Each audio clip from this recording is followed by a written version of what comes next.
When a dying patient collapsed in front of him, Noah Carter, a single dad ER nurse, broke every rule to save a life.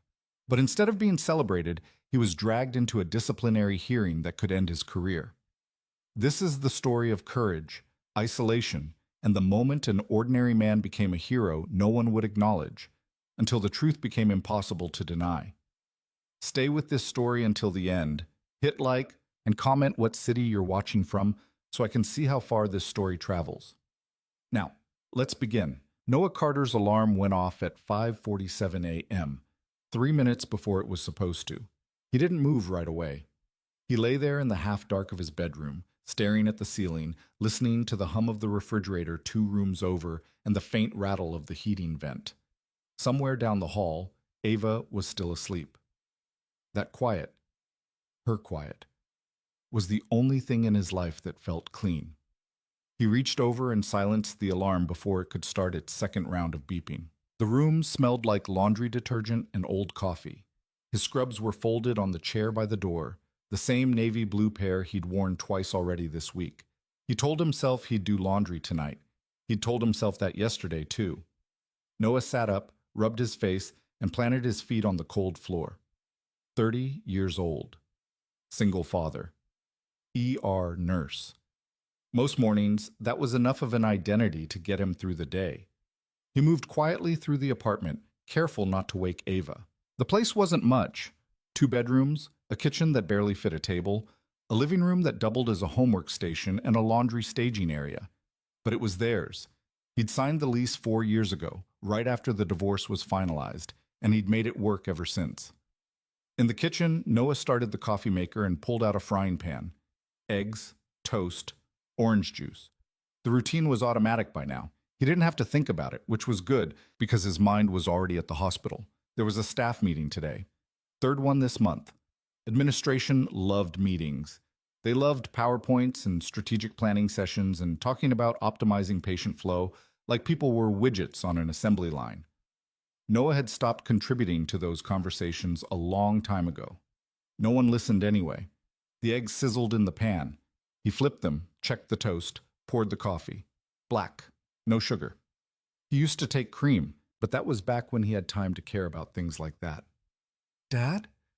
Ava's voice came from the hallway, soft and sleepy. Noah turned and saw her standing in the doorway, her hair a mess, still wearing the oversized t-shirt she'd claimed as pajamas.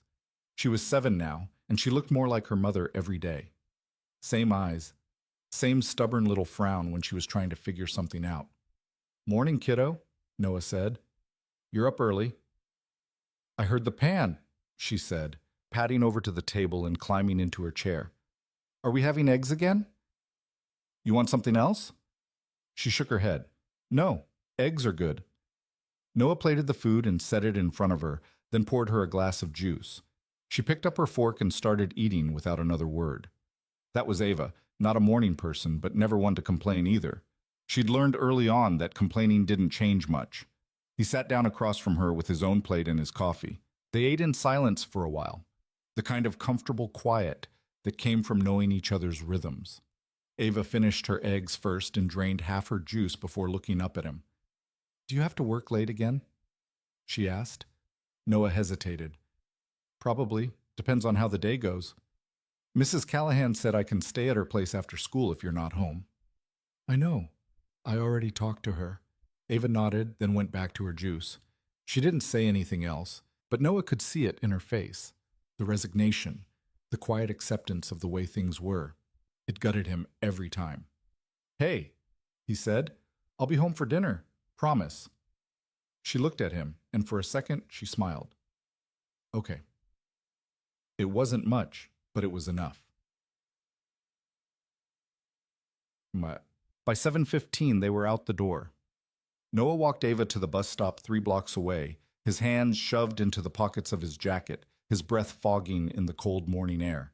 Ava chattered the whole way, something about a project she was doing in art class, something about a girl named Emma who'd brought her dog to show and tell.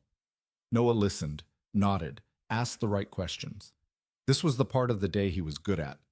The bus pulled up, and Ava gave him a quick hug before climbing on. She waved at him through the window as it pulled away, and Noah waved back, standing there until the bus turned the corner and disappeared. Then he was alone. He walked back to the apartment, got in his car, and started the drive to County General. The hospital was 20 minutes away on a good day, longer if traffic was bad.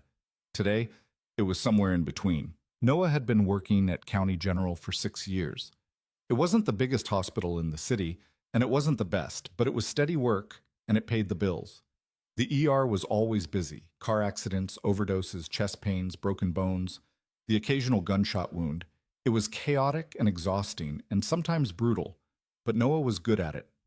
He knew how to stay calm when everyone else was losing their minds. He knew how to move fast without making mistakes.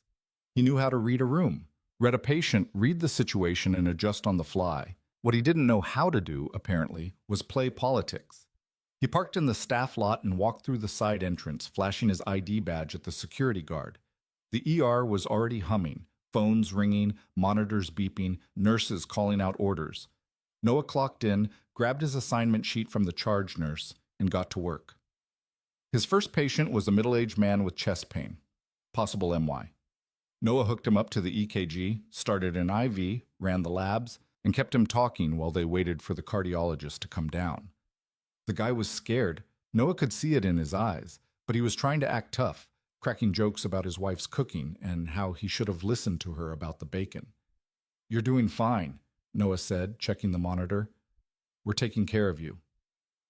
The man nodded, but his hands were shaking. By the time the cardiologist arrived, Noah had already done most of the work. The doctor barely looked at him, just reviewed the chart, nodded, and took over. That was fine. Noah didn't need credit. He just needed the guy to be okay. The rest of the morning passed in a blur.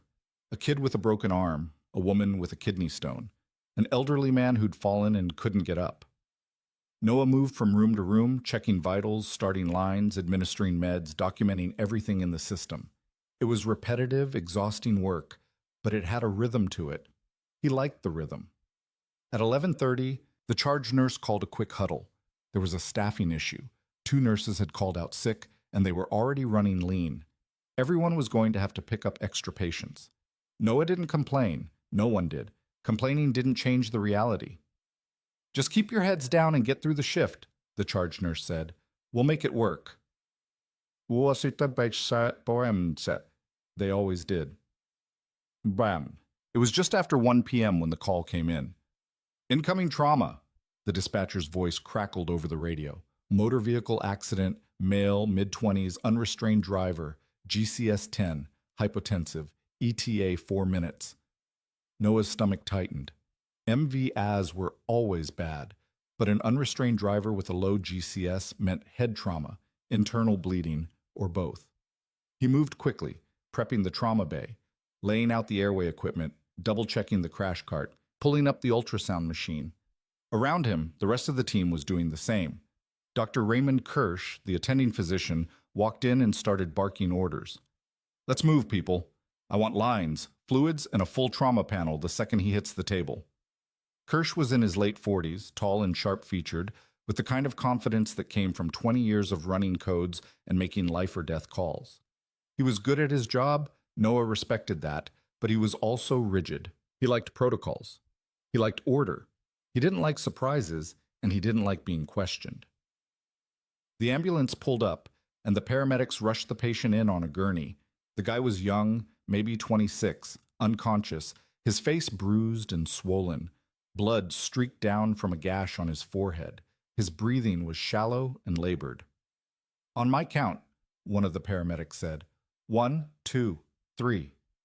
They transferred him to the trauma table, and the room exploded into motion. Noah was at the patient's side immediately, slipping an IV catheter into his arm, while another nurse started a second line on the other side. Kirsch was at the head of the bed, assessing the airway. "Breath sounds?" Kirsch asked. Noah grabbed the stethoscope and listened to the patient's chest. Diminished on the left. "Possible pneumothorax. Get me a chest x-ray." And someone paged the surgeon. The x-ray tech wheeled the machine over. Noah stepped back, his eyes still on the patient. Something wasn't right. The guy's abdomen was distended, firm to the touch. His pressure was dropping despite the fluids they were pushing. "BP's 80/50. one of the nurses called out. Kirsch frowned. Increase the fluids. Let's get another liter in him. Noah glanced at the monitor, then back at the patient. The distension was getting worse. He'd seen this before. Blunt abdominal trauma, likely a ruptured spleen or liver.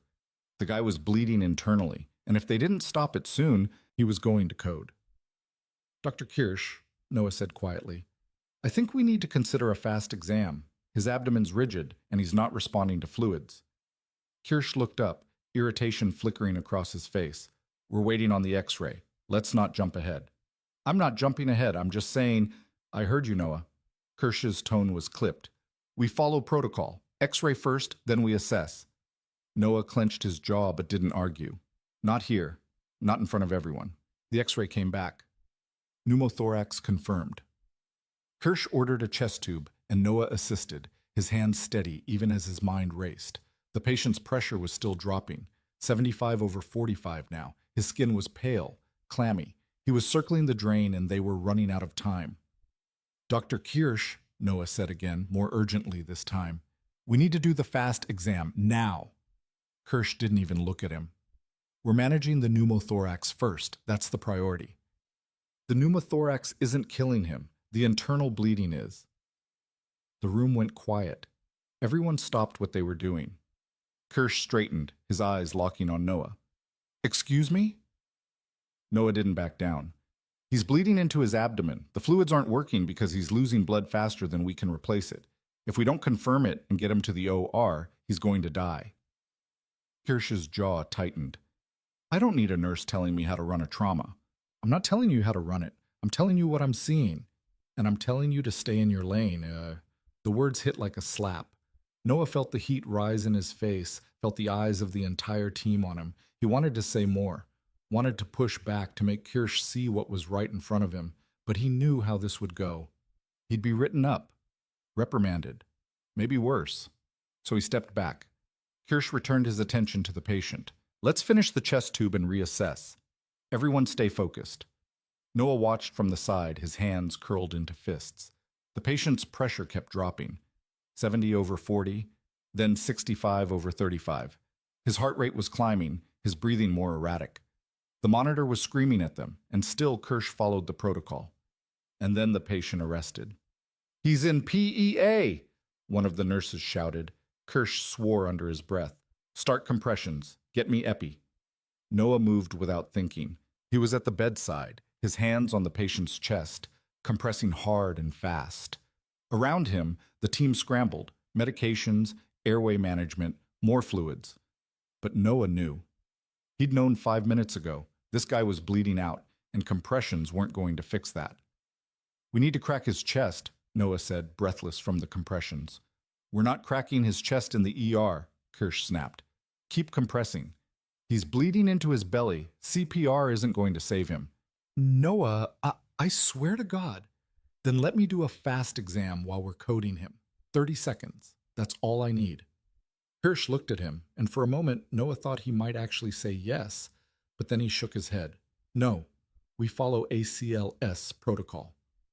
Noah's hands didn't stop moving, but his mind was already racing ahead. The ultrasound machine was right there, 3 feet away. He could do it.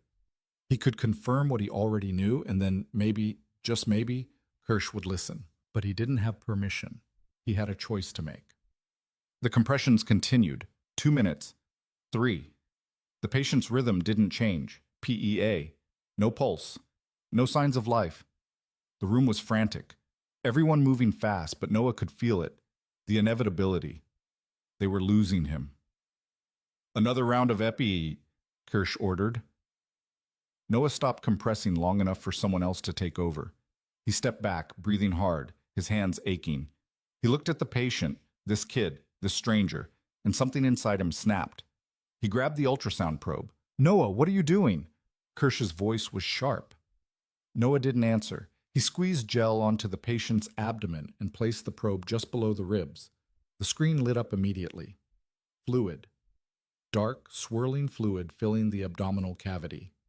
Blood. There, Noah said, pointing at the screen. Free fluid in Morrison's pouch. He's got a massive hemoperitoneum.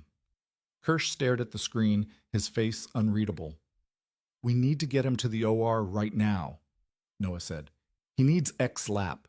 This is survivable, but not if we keep coding him down here. For a long moment, no one spoke. The only sound was the rhythmic thump of compressions and the relentless beeping of the monitor. Then Kirsch nodded. Call the OR, tell them we're coming up, and get me a surgeon. The room exploded back into motion. Within 2 minutes, the patient was on his way upstairs, the surgical team already scrubbing in. Noah stood in the now empty trauma bay, his hands still shaking, his scrubs soaked with sweat. Kirsch walked past him without a word. But the rest of the shift was a blur. Noah saw patients, charted, restocked supplies. No one talked to him about what had happened. No one congratulated him. It was like the whole thing had never occurred. At 7 p.m., Noah clocked out and walked to his car. His phone buzzed. A text from Mrs. Callahan. Ava's having dinner with us. Take your time. He sat in the driver's seat for a long time, staring at the hospital entrance. He'd done the right thing. He knew he had. But he also knew what came next.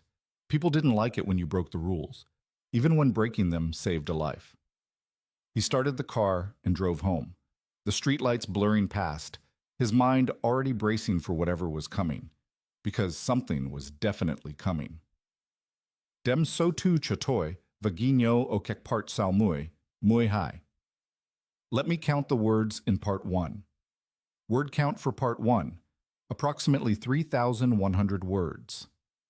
This is significantly short of your required 6,500 to 7,000 words. I have noted and will remember for all future parts.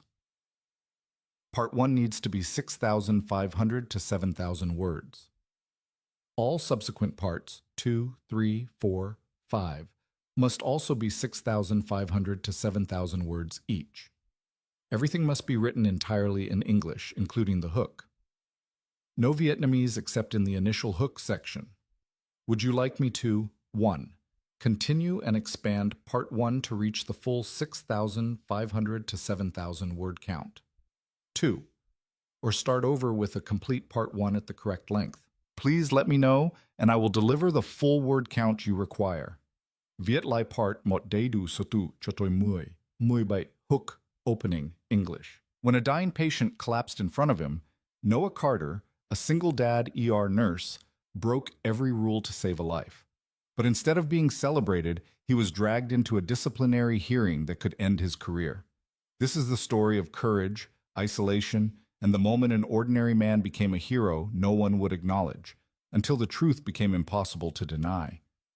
Stay with this story until the end, hit like, and comment what city you're watching from so I can see how far this story travels. Now, let's begin. Part 1. Noah Carter's alarm went off at 5:47 a.m., 3 minutes before it was supposed to. He didn't move right away. He lay there in the half-dark of his bedroom, staring at the ceiling, listening to the hum of the refrigerator 2 rooms over and the faint rattle of the heating vent.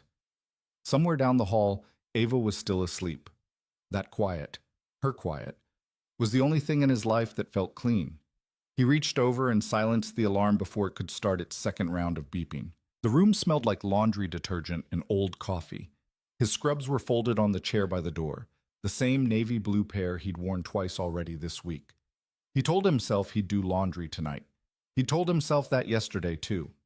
Noah sat up, rubbed his face, and planted his feet on the cold floor. 30 years old, single father, ER nurse.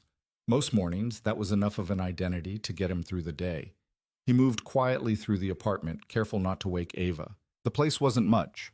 2 bedrooms, a kitchen that barely fit a table, a living room that doubled as a homework station, and a laundry staging area. But it was theirs. He'd signed the lease 4 years ago, right after the divorce was finalized, and he'd made it work ever since. In the kitchen, Noah started the coffee maker and pulled out a frying pan, eggs, toast, orange juice. The routine was automatic by now. He didn't have to think about it, which was good, because his mind was already at the hospital. There was a staff meeting today, 3rd one this month. Administration loved meetings. They loved PowerPoints and strategic planning sessions and talking about optimizing patient flow like people were widgets on an assembly line. Noah had stopped contributing to those conversations a long time ago. No one listened anyway. The eggs sizzled in the pan. He flipped them, checked the toast, poured the coffee. Black, no sugar. He used to take cream, but that was back when he had time to care about things like that. Dad? Ava's voice came from the hallway, soft and sleepy. Noah turned and saw her standing in the doorway, her hair a mess, still wearing the oversized t-shirt she'd claimed as pajamas. She was 7 now, and she looked more like her mother every day.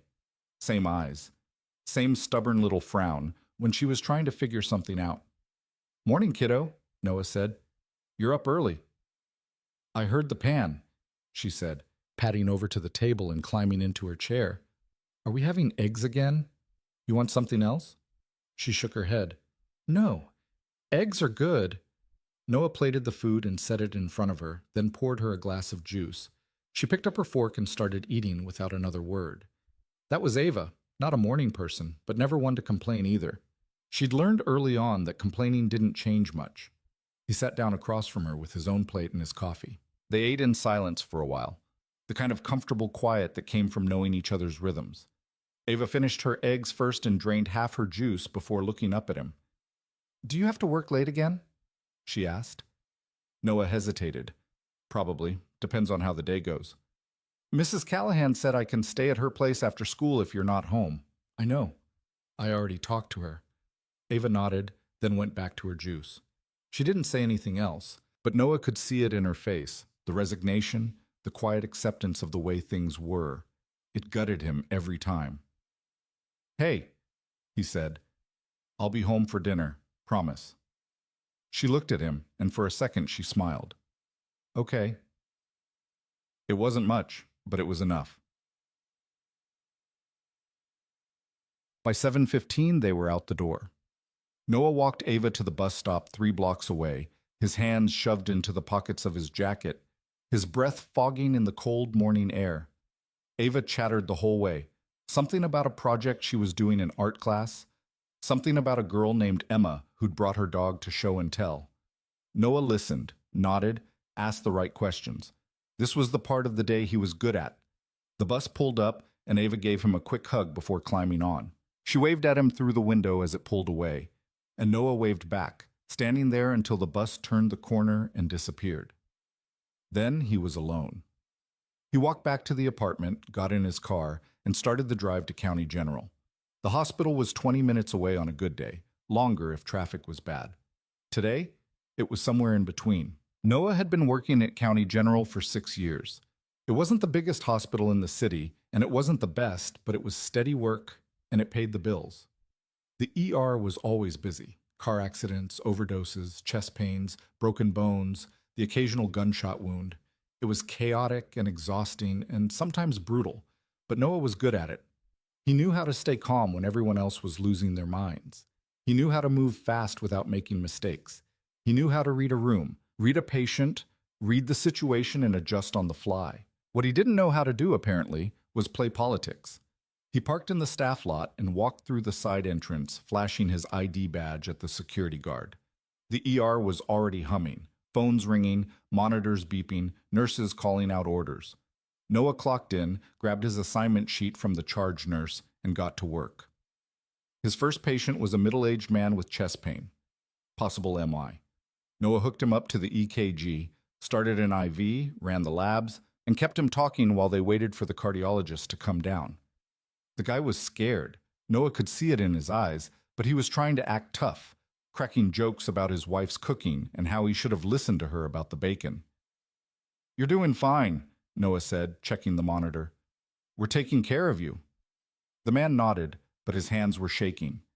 By the time the cardiologist arrived, Noah had already done most of the work. The doctor barely looked at him, just reviewed the chart, nodded, and took over. That was fine. Noah didn't need credit. He just needed the guy to be okay. The rest of the morning passed in a blur. A kid with a broken arm, a woman with a kidney stone, an elderly man who'd fallen and couldn't get up.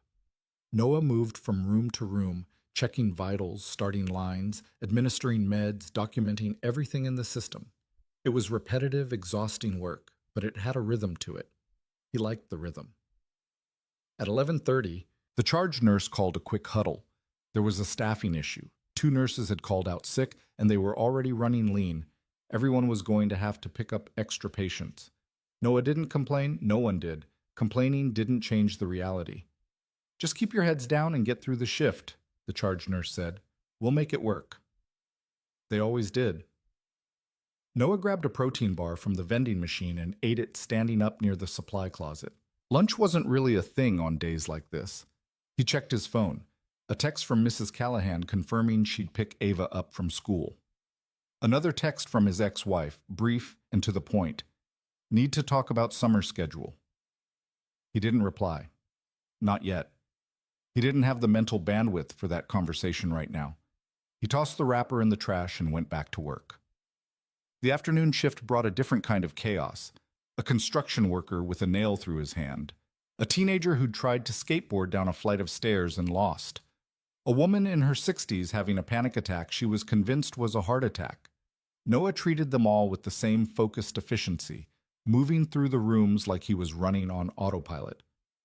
Around 12:45, he was restocking one of the trauma bays when he heard raised voices from the hallway. He glanced over and saw Dr. Raymond Kirsch standing near the nurse's station, arms crossed, talking to one of the residents. Kirsch was tall, lean, with salt and pepper hair, and the kind of sharp, angular face that always looked vaguely annoyed. He'd been an attending at County General for almost 15 years, and he ran the ER like it was his personal kingdom. Noah had worked with Kirsch more times than he could count. The man was competent, no question about that. He knew his protocols, knew his medicine, and he didn't panic under pressure. But he also didn't like being questioned. He didn't like nurses who spoke up. And he especially didn't like Noah. It wasn't personal exactly. It was just the way things were.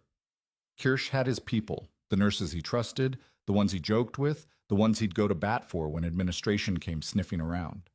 Noah wasn't one of them. He'd never been one of them. Noah had learned a long time ago that you didn't need to be liked to do good work.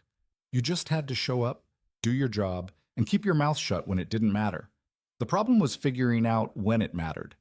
He finished restocking and moved on to his next patient, a young woman with abdominal pain, possible appendicitis. He took her history, started an IV, drew labs, and paged the surgeon. Standard stuff. The woman was nervous, kept asking if she was going to need surgery, and Noah kept his voice calm and steady. "We're going to figure out what's going on," he said. "The doctor's going to come talk to you in a few minutes, okay?" "Okay," she said, though she didn't look convinced. Noah documented everything in the chart and moved on. There was always someone else waiting. It was just after 1 p.m. when the call came in. "Incoming trauma," the dispatcher's voice crackled over the radio. "Motor vehicle accident. Male, mid-20s, unrestrained driver, GCS 10, hypotensive, ETA 4 minutes. Noah's stomach tightened. MV, as were always bad, but an unrestrained driver with a low GCS meant head trauma, internal bleeding, or both. He moved quickly, prepping the trauma bay, laying out the airway equipment, double-checking the crash cart, pulling up the ultrasound machine. Around him, the rest of the team was doing the same. Dr. Kirsch walked in, pulling on a pair of gloves. "Let's move, people. I want lines, fluids, and a full trauma panel the second he hits the table." Noah nodded and continued setting up. He could feel the adrenaline starting to kick in, the sharpness, the focus. This was the part of the job he was built for. The ambulance pulled up outside, and a moment later, the paramedics rushed through the doors with the patient on a gurney. The guy was young, maybe 26 or 27, unconscious, his face bruised and swollen. Blood streaked down from a gash on his forehead. His breathing was shallow, labored. "Unrestrained driver, T-boned on the passenger side," one of the paramedics said, rattling off vitals as they moved. GCS dropped from 12 to 10 en route. BP's been hovering around 85 over 50. "We've got one line in, wide open. On my count," the other paramedic said, 1, 2, 3.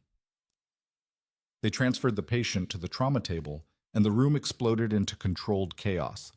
Noah was at the patient's right side immediately, slipping a second IV catheter into his arm, while another nurse worked on getting a third line in his other arm. Kirsch was at the head of the bed, assessing the airway. "Breath sounds?" Kirsch asked. Noah grabbed the stethoscope and listened to the patient's chest. Left side was faint, almost absent. Diminished on the left. Possible pneumothorax, get me a chest x-ray, and someone page surgery. The x-ray tech wheeled the machine over. Noah stepped back, his eyes still on the patient. Something wasn't right. The guy's abdomen was distended. Not massively, but enough to notice. It was firm to the touch when Noah had helped transfer him, and his pressure was still dropping despite the fluids they were pushing. BP's 82/48, one of the nurses called out. Kirsch frowned. Increase the rate on the fluids. Let's get another liter in him, wide open. Noah glanced at the monitor, then back at the patient. The distension was subtle, but it was there. He'd seen this before. Blunt abdominal trauma, ruptured spleen or liver, blood filling the peritoneal cavity. The guy wasn't responding to fluids because he was losing volume faster than they could replace it. Dr. Kirsch, Noah said, keeping his voice level. I think we should consider a fast exam. His abdomen's distended and firm. He's not responding to the fluids. Kirsch looked up, irritation flickering across his face. We're waiting on the x-ray. Let's not get ahead of ourselves. I'm not getting ahead, Nosum, Noah said. I'm just saying we should rule out intra-abdominal bleeding while we're waiting. I heard you, Noah. Kirsch's tone was clipped, dismissive. We follow protocol. X-ray first, then we assess. Noah bit the inside of his cheek but didn't push. Not yet. The x-ray took less than a minute. When the image came up on the screen, Kirsch leaned in, studying it. Pneumothorax confirmed, he said. Left side. We need a chest tube. Noah, set it up. Noah moved quickly, pulling the chest tube tray from the supply cabinet and opening it on the sterile field. Kirsch prepped the insertion site, and Noah assisted, handing over the equipment as needed. The procedure took maybe 3 minutes. Kirsch inserted the tube, and there was an immediate rush of air as the lung re-expanded. Better, Kirsch said, checking the patient's oxygen saturation. Sats are coming up, but the blood pressure wasn't. Noah glanced at the monitor. 78/44. The guy's heart rate was climbing, 110, now 115. His skin was pale, clammy, all the classic signs of hemorrhagic shock. Dr. Kirsch, Noah said again, more urgently this time, we really need to do the fast exam. His pressure's still tanking. Kirsch didn't look at him. We just placed a chest tube. Give the fluids time to work.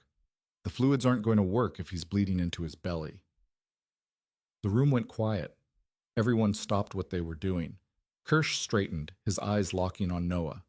Excuse me? Noah felt the weight of every gaze in the room, but he didn't back down. He's got all the signs of intra-abdominal hemorrhage. Distended abdomen, hypotension despite aggressive fluid resuscitation, tachycardia. If we don't confirm it and get him to the OR, he's going to code. Kirsch's jaw tightened. I don't need a nurse telling me how to run a trauma. I'm not telling you how to run it, Noah said, keeping his voice steady. I'm telling you what I'm seeing. And I'm telling you to stay in your lane.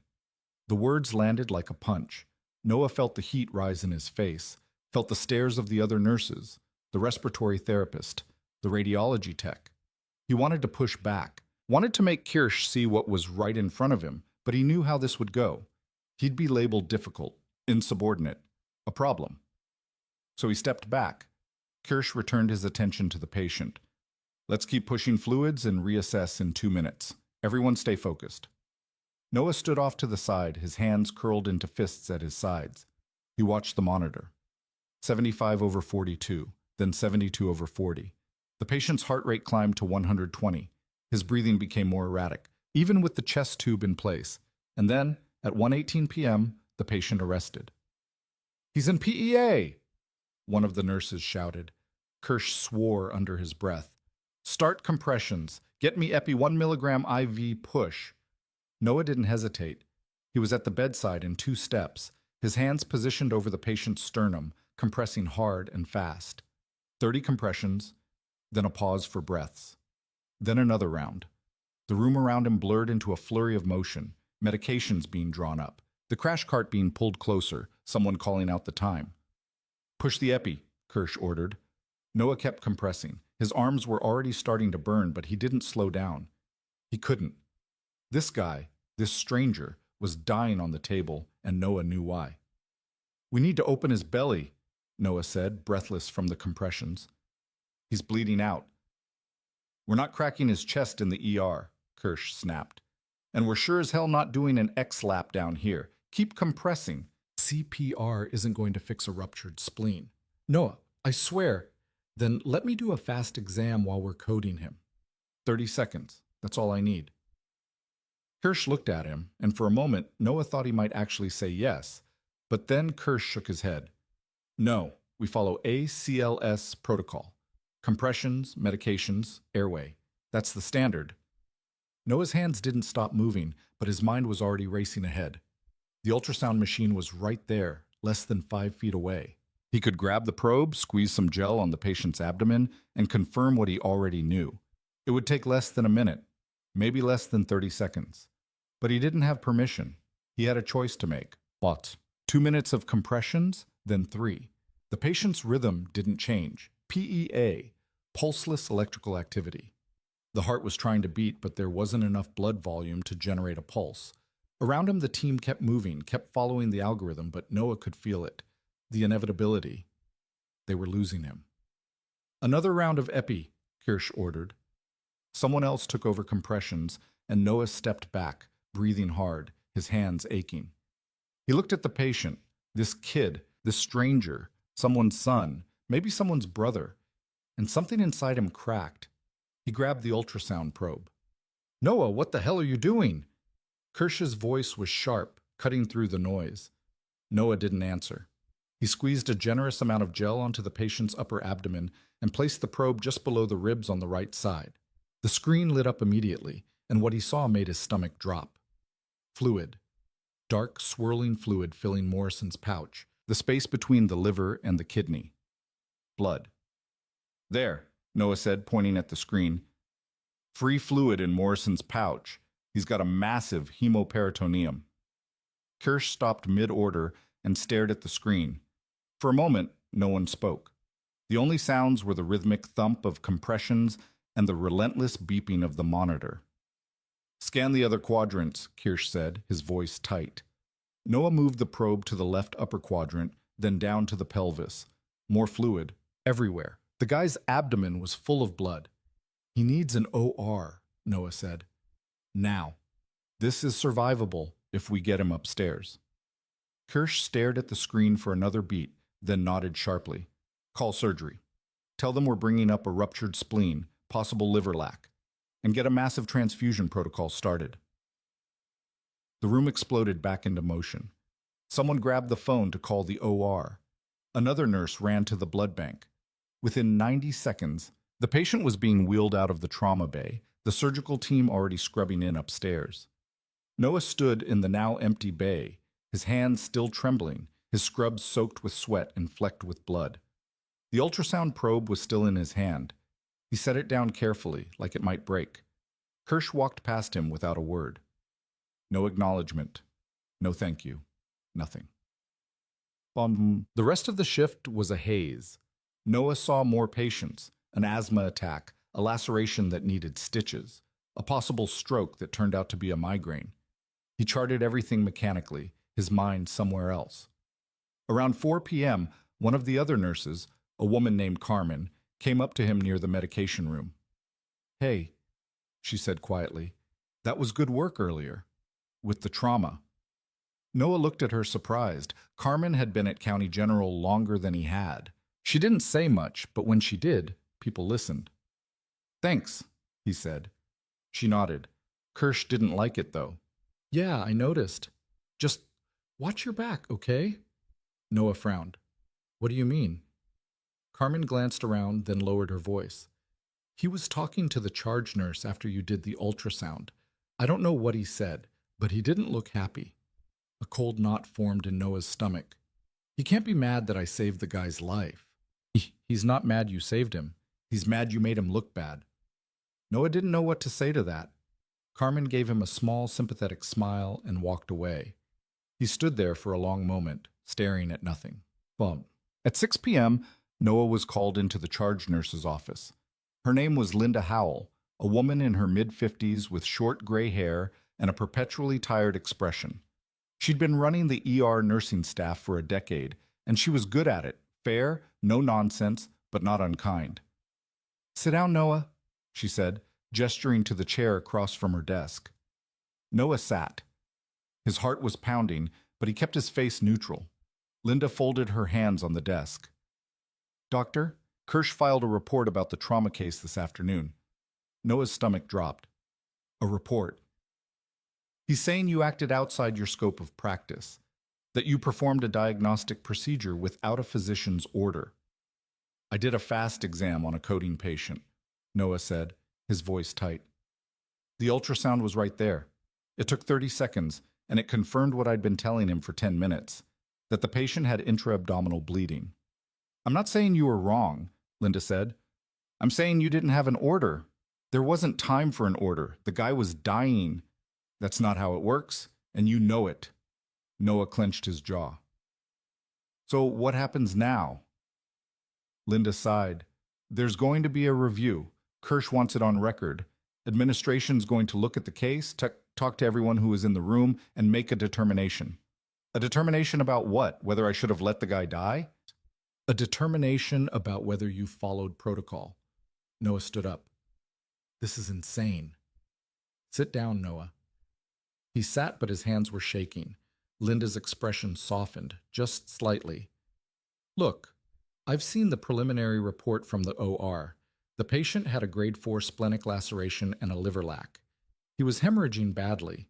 If he hadn't gotten to surgery when he did, he probably wouldn't have made it." She paused. "You did good work today, but you also put yourself in a position where Kirsch can make an issue out of it. So I'm being punished for saving someone's life. You're being reviewed for acting without authorization. There's a difference." Noah didn't say anything. He didn't trust himself to speak. Linda leaned back in her chair. "Go home. Take a few days if you need to. The review board will contact you when they're ready to meet."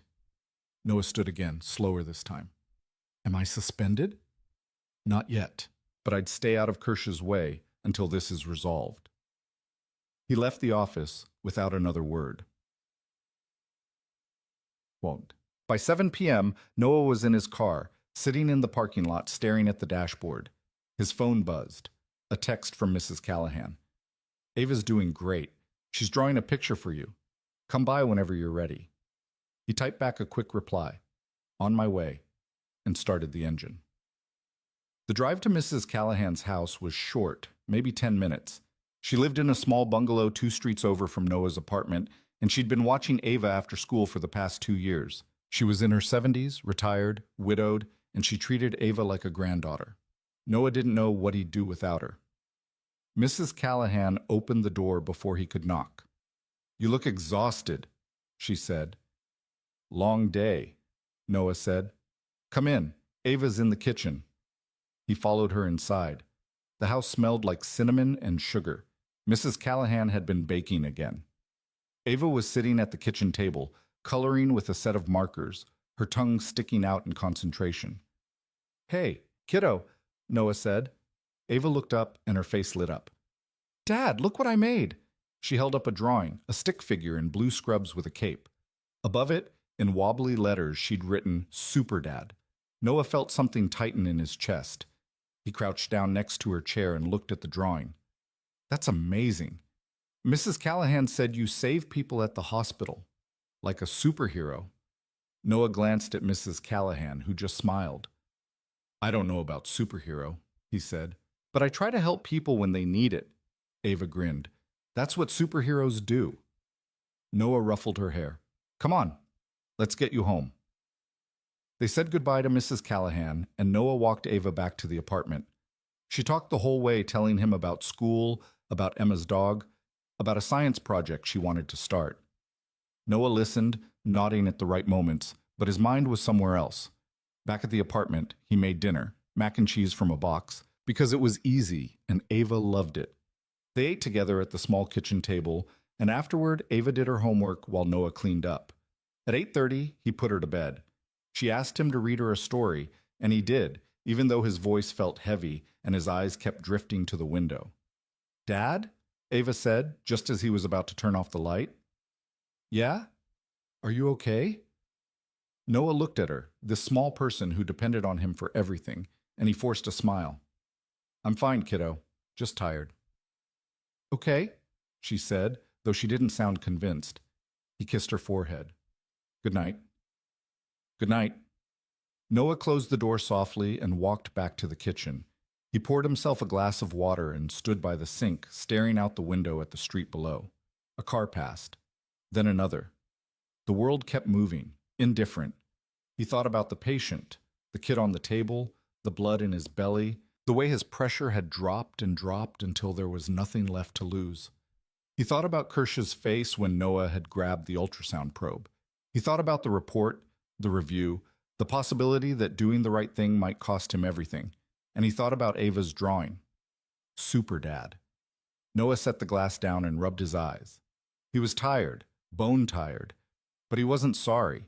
He'd done the right thing. Now he just had to live with the consequences. The next 3 days passed in a strange kind of limbo. Noah didn't go to work. He'd been told to stay home while the review was pending, and he'd taken Linda's advice without argument. There wasn't much point in fighting it. Not yet. He spent the time doing ordinary things. He took Ava to school every morning and picked her up every afternoon. He cleaned the apartment. He did laundry. He cooked meals that were slightly more elaborate than usual.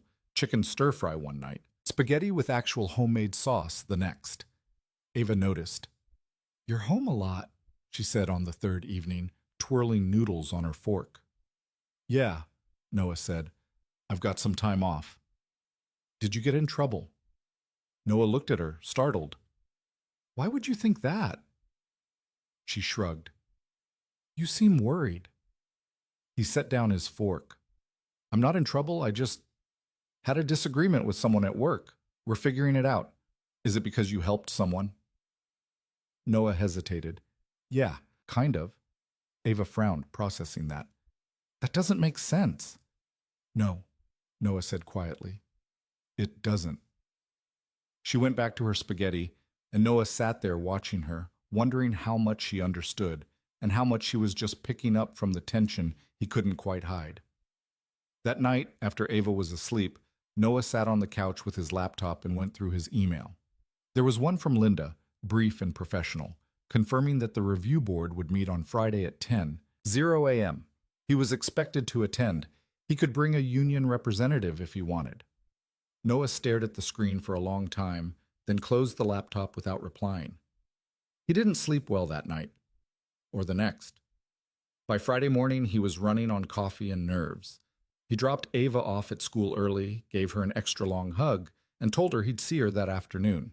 She looked at him like she knew something was happening, but she didn't ask. She just hugged him back and got on the bus. Noah drove to the hospital. The review was being held in one of the administrative conference rooms on the second floor, a sterile, windowless space with a long table and uncomfortable chairs. When he arrived, Linda was already there, along with 2 people from HR and a man Noah didn't recognize, middle-aged and wearing a suit that looked like it cost more than Noah's monthly rent. Mr. Carter, the man said, standing and extending a hand. I'm David Brennan, hospital counsel. Thank you for coming. Noah shook his hand, trying to read the guy's face. Brennan's expression was neutral, professional, impossible to parse. Have a seat, Brennan said, gesturing to the chair across from him. Noah sat. Linda gave him a small nod from the other side of the table, but she didn't say anything. The 2 HR reps, both women, both looking vaguely uncomfortable, sat to Brennan's left. Let's get started, Brennan said, opening a folder in front of him. This is an informal review regarding the incident that occurred on Tuesday, March 14th, involving a motor vehicle accident trauma patient. Dr. Raymond Kirsch has filed a report alleging that you, Mr. Carter, performed a diagnostic ultrasound without a physician's order, which constitutes acting outside your scope of practice as a registered nurse. Noah's jaw tightened, but he didn't interrupt. Brennan continued, The purpose of this meeting is to gather your account of what happened, review the relevant documentation, and determine whether any disciplinary action is warranted. He looked up. Do you understand? I understand, Noah said. Good. Let's start with your version of events.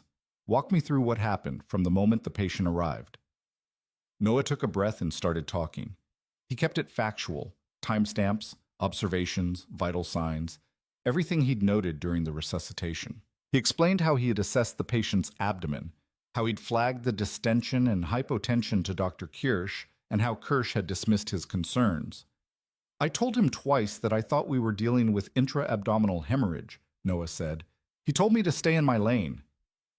One of the HR reps shifted in her chair. Brennan's expression didn't change. And then the patient arrested, Noah continued. We started CPR, followed ACLS protocol, but he wasn't responding. His pressure was bottomed out, and I knew why. So I used the ultrasound to confirm it. Without an order, Brennan said. Without an order, Noah confirmed. Because there wasn't time to wait for one. That's not your call to make. It was my call, Noah said, his voice harder than he intended. Because I was the only one in that room willing to make it. Brennan leaned back in his chair, studying him. You understand that what you did violated hospital policy. I understand that a hospital policy would have let that patient die. That's a strong accusation. It's what happened. Brennan glanced at Linda, then back at Noah. Dr. Kirsch's report states that you were insubordinate, that you ignored his direct instructions, and that your actions created a chaotic environment during a critical resuscitation. Noah felt the anger rise in his chest, hot and sharp. Dr. Kirsch's report is covering his ass because he missed the diagnosis, and I didn't. Mr. Carter, I'm not done. Noah leaned forward. I flagged the problem early. I told him what I was seeing. He ignored me, and when the patient coded, he still wouldn't listen. So yeah, I grabbed the ultrasound and did the scan myself. And you know what I found? Massive hemoperitoneum, blood everywhere. The guy was bleeding to death, and Kirsch was too busy following protocol to see it. Brennan folded his hands on the table. The surgical report confirms your findings. The patient had a grade 4 splenic laceration and significant liver injury. He's currently stable in the ICU. Because I did the scan, Noah said. Because you acted without authorization. Because I saved his life. The room went quiet. One of the HR reps was making notes. Linda was staring at her hands. Brennan just sat there, unreadable. Finally, he spoke. Mr. Carter, I'm going to be blunt with you. This hospital has policies in place for a reason. Nurses don't perform diagnostic procedures without physician orders. That's not about undermining your judgment. It's about maintaining clear lines of responsibility and liability. I know that, Noah said. Then you also know that what you did opens the hospital up to significant risk. More risk than letting a patient die? Brennan didn't answer that. Instead, he closed the folder and stood. We're going to review the case further and make a determination within the next week. In the meantime, you are to remain on administrative leave. You'll be notified of our decision by email. Noah stood as well. That's it? For now, yes. Noah looked at Linda, who still wouldn't meet his eyes. Then he looked at Brennan. If you're waiting for me to apologize, you're going to be waiting a long time. Brennan's expression didn't change. Noted. Noah walked out of the room, his hands shaking, his pulse pounding in his ears. He made it to the elevator before the adrenaline started to wear off, and by the time he reached his car, he felt completely drained. He sat in the driver's seat for a long time, staring at the hospital entrance. People walked in and out, doctors, nurses, patients, families. The world kept turning. And somewhere inside, a review board was deciding whether doing the right thing was worth punishing. Noah started the car and drove home. When he got back to the apartment, it was barely past noon. He had hours before he needed to pick up Ava. He made himself a sandwich he didn't eat and sat on the couch staring at nothing. His phone buzzed. A text from Carmen, the nurse who'd warned him a few days ago. How'd it go? Noah typed back. About how you'd expect. Her response came quickly. Sorry. For what it's worth, a lot of people think you did the right thing. Just not the people who matter, Noah replied. Carmen sent back a thumbs up emoji, and that was the end of the conversation. Noah set the phone down and leaned back, closing his eyes. He thought about Kirsch, about the way the man had looked at him in the trauma bay. Annoyed, dismissive, like Noah was a minor inconvenience. He thought about Brennan, with his expensive suit and his carefully neutral tone, and he thought about the patient, that kid on the table, still alive because Noah had refused to back down. It should have felt like a victory. It didn't. The days that followed blurred together. Noah kept up the routine with Ava: school drop-off, pickup, dinner, homework, bedtime. But the rest of the time, he felt like he was waiting for the other shoe to drop. He checked his email obsessively. He went for long walks around the neighborhood, trying to clear his head. He avoided calling anyone, avoided talking about it, because he didn't know what to say. On the sixth day, his phone rang. Unknown number. Noah answered it anyway. "Mr. Carter?" A woman's voice, professional and clipped. "Yeah." "This is Jennifer Morris from County General HR. I'm calling to inform you that the review board has completed its assessment of your case." Noah's stomach dropped. "Okay. We'd like you to come in for a follow-up meeting on Monday at 2 p.m. Same location as before." "What's the meeting about?" "The board will present their findings and discuss next steps." "Can you tell me what the findings are?" "That will be covered in the meeting." Noah clenched his jaw. "Fine, I'll be there." "Thank you, Mr. Carter." The line went dead. Noah stood in the middle of his kitchen, phone still in hand, and felt the weight of it settle over him like a blanket. Monday. 2 more days of waiting. He didn't tell Ava. He didn't tell anyone. On Sunday night, he barely slept. By Monday afternoon, he was back in the same conference room, sitting in the same chair, facing the same people. Brennan, Linda, the 2 HR reps. And this time, someone new, a woman in her early 60s with sharp eyes and a no-nonsense demeanor. She introduced herself as Dr. Elena Frost, Chief Medical Officer. "Mr. Carter," Dr. Frost said, taking the seat at the head of the table. "Thank you for coming. I've reviewed your case personally, and I wanted to be here for this discussion." Noah nodded, not trusting himself to speak. Dr. Frost opened a folder and scanned the contents. "Let me start by saying that what happened in that trauma bay was complicated. There are legitimate concerns on both sides. Concerns about protocol, about communication, about the chain of command in a critical situation." Noah felt his chest tighten. "However," Dr. Frost continued, "there's also no disputing the outcome. The patient survived because of the intervention you performed. The surgical team confirmed that without the ultrasound scan, they wouldn't have known the extent of the internal bleeding until it was too late." Noah's breath caught. "That being said," Dr. Frost went on, "hospital policy exists for a reason. Nurses cannot perform diagnostic procedures without physician oversight. It sets a dangerous precedent." "So what's the decision?" Noah asked, his voice rough.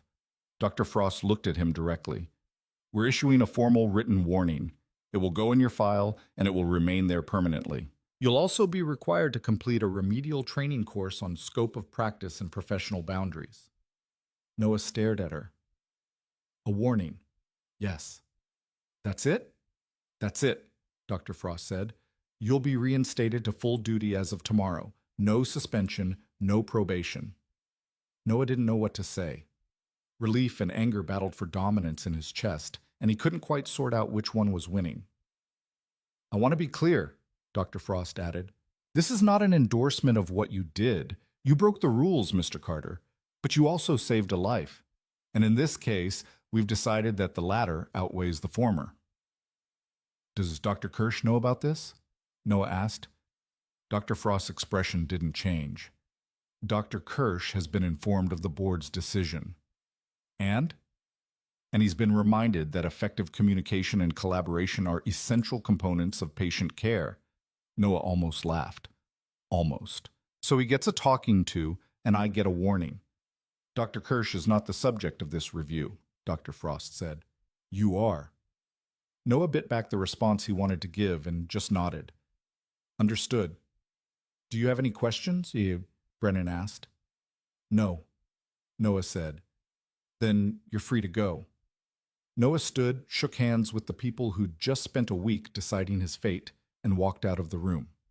He made it to the elevator, then to his car, and sat there for a long moment, trying to process what had just happened. A warning, remedial training, and permission to go back to work. It wasn't justice. It wasn't vindication. But it also wasn't the end of his career. He texted Mrs. Callahan to let her know he'd pick up Ava from school, then started the car and drove. When he pulled up to the school, Ava was waiting by the gate, her backpack slung over one shoulder. She saw him and waved, and Noah felt something in his chest loosen just slightly. Hey, kiddo, he said as she climbed into the car. Hey, Dad. She buckled her seatbelt and looked at him. You seem better. Yeah, Noah said. I think I am. Did you fix the thing at work? Something like that. Ava nodded, satisfied. Good. They drove home, and for the first time in over a week, Noah felt like he could breathe. That night, after dinner, Ava showed him a new drawing she'd made, another stick figure in scrubs, this time standing next to a patient on a table. Above it, she'd written "Superheroes help people." Noah looked at the drawing for a long time. Then he looked at his daughter. Thanks, kiddo, he said. You're welcome, Ava said, grinning. Noah pinned the drawing to the fridge next to the first one, and for the first time in days, he smiled. The next morning, Noah woke up early, put on his scrubs, and drove to County General. Walking through the hospital doors felt strange, familiar and foreign at the same time. He clocked in, grabbed his assignment, and got to work. The other nurses greeted him quietly. A few of them nodded.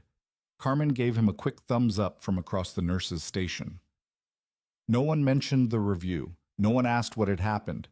It was like he'd never left. Except it wasn't. Because something had shifted. Noah could feel it in the way people looked at him, less dismissive, more cautious, like they were reassessing who he was and what he was capable of. Around mid-morning, Dr. Kirsch walked into the ER. Noah saw him from across the room, and for a moment, their eyes met. Kirsch's expression was unreadable. Then he turned and walked toward one of the trauma bays without a word. Noah went back to work. It wasn't until late afternoon that Kirsch approached him. Noah was restocking supplies in one of the exam rooms when he heard the door open behind him. Carter. Maitas. Noah turned. Kirsch was standing in the doorway, arms crossed, his face tight. Dr. Kirsch, Asi, Noah said evenly. Kirsch hesitated, like he was choosing his words carefully. I wanted to talk to you about what happened. Noah set down the box of gloves he was holding. Okay. Kirsch shifted his weight. I read the surgical report. The patient had significant internal bleeding. You were right. Noah didn't say anything.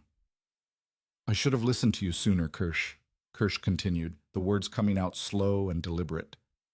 I was focused on the protocol, on managing the pneumothorax, and I missed the bigger picture. That's on me. Noah stared at him, surprised. I'm not saying what you did was right, Kirsch added quickly. You still broke protocol, but... He trailed off, then exhaled. You saved that kid's life, and I should have trusted your assessment.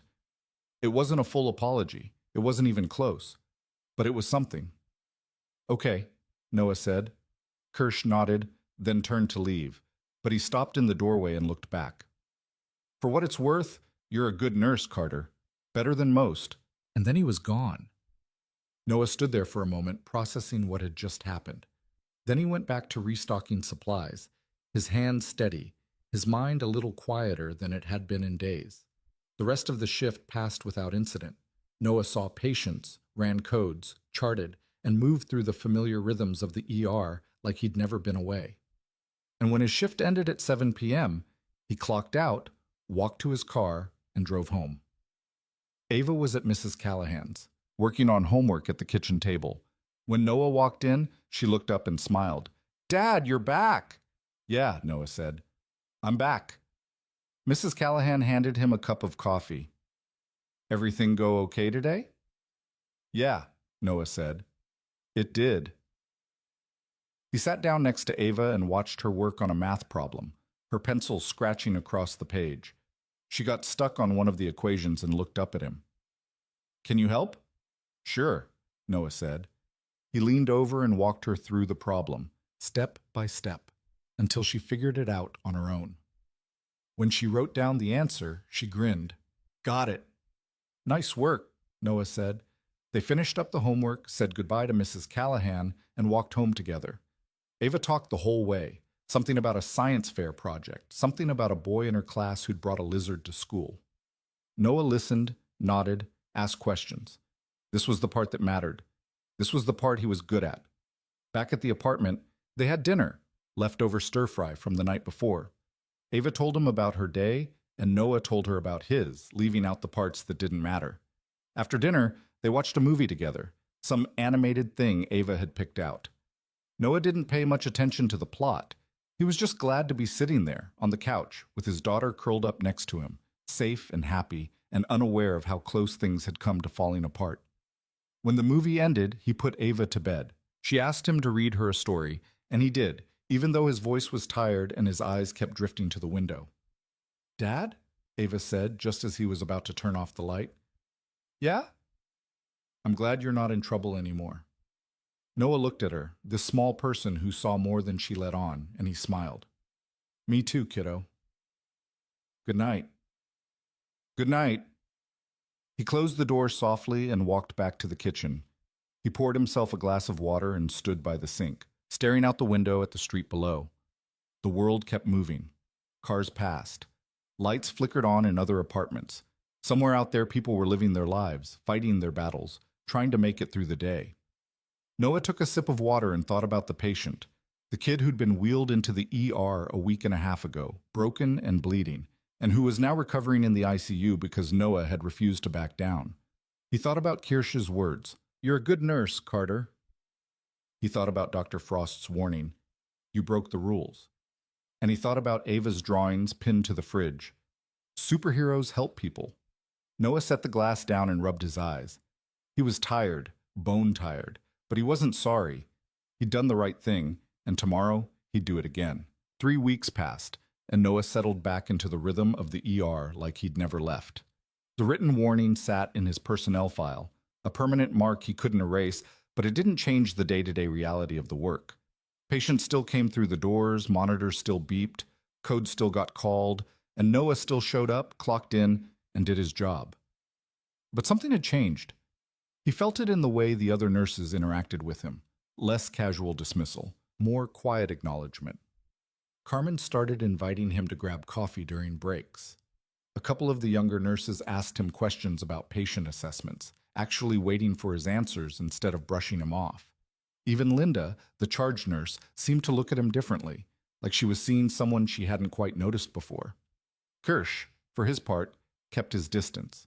They worked together when they had to, professional and efficient, but there was no warmth there, no friendship, just the bare minimum of collaboration required to keep the ER running. Noah was fine with that.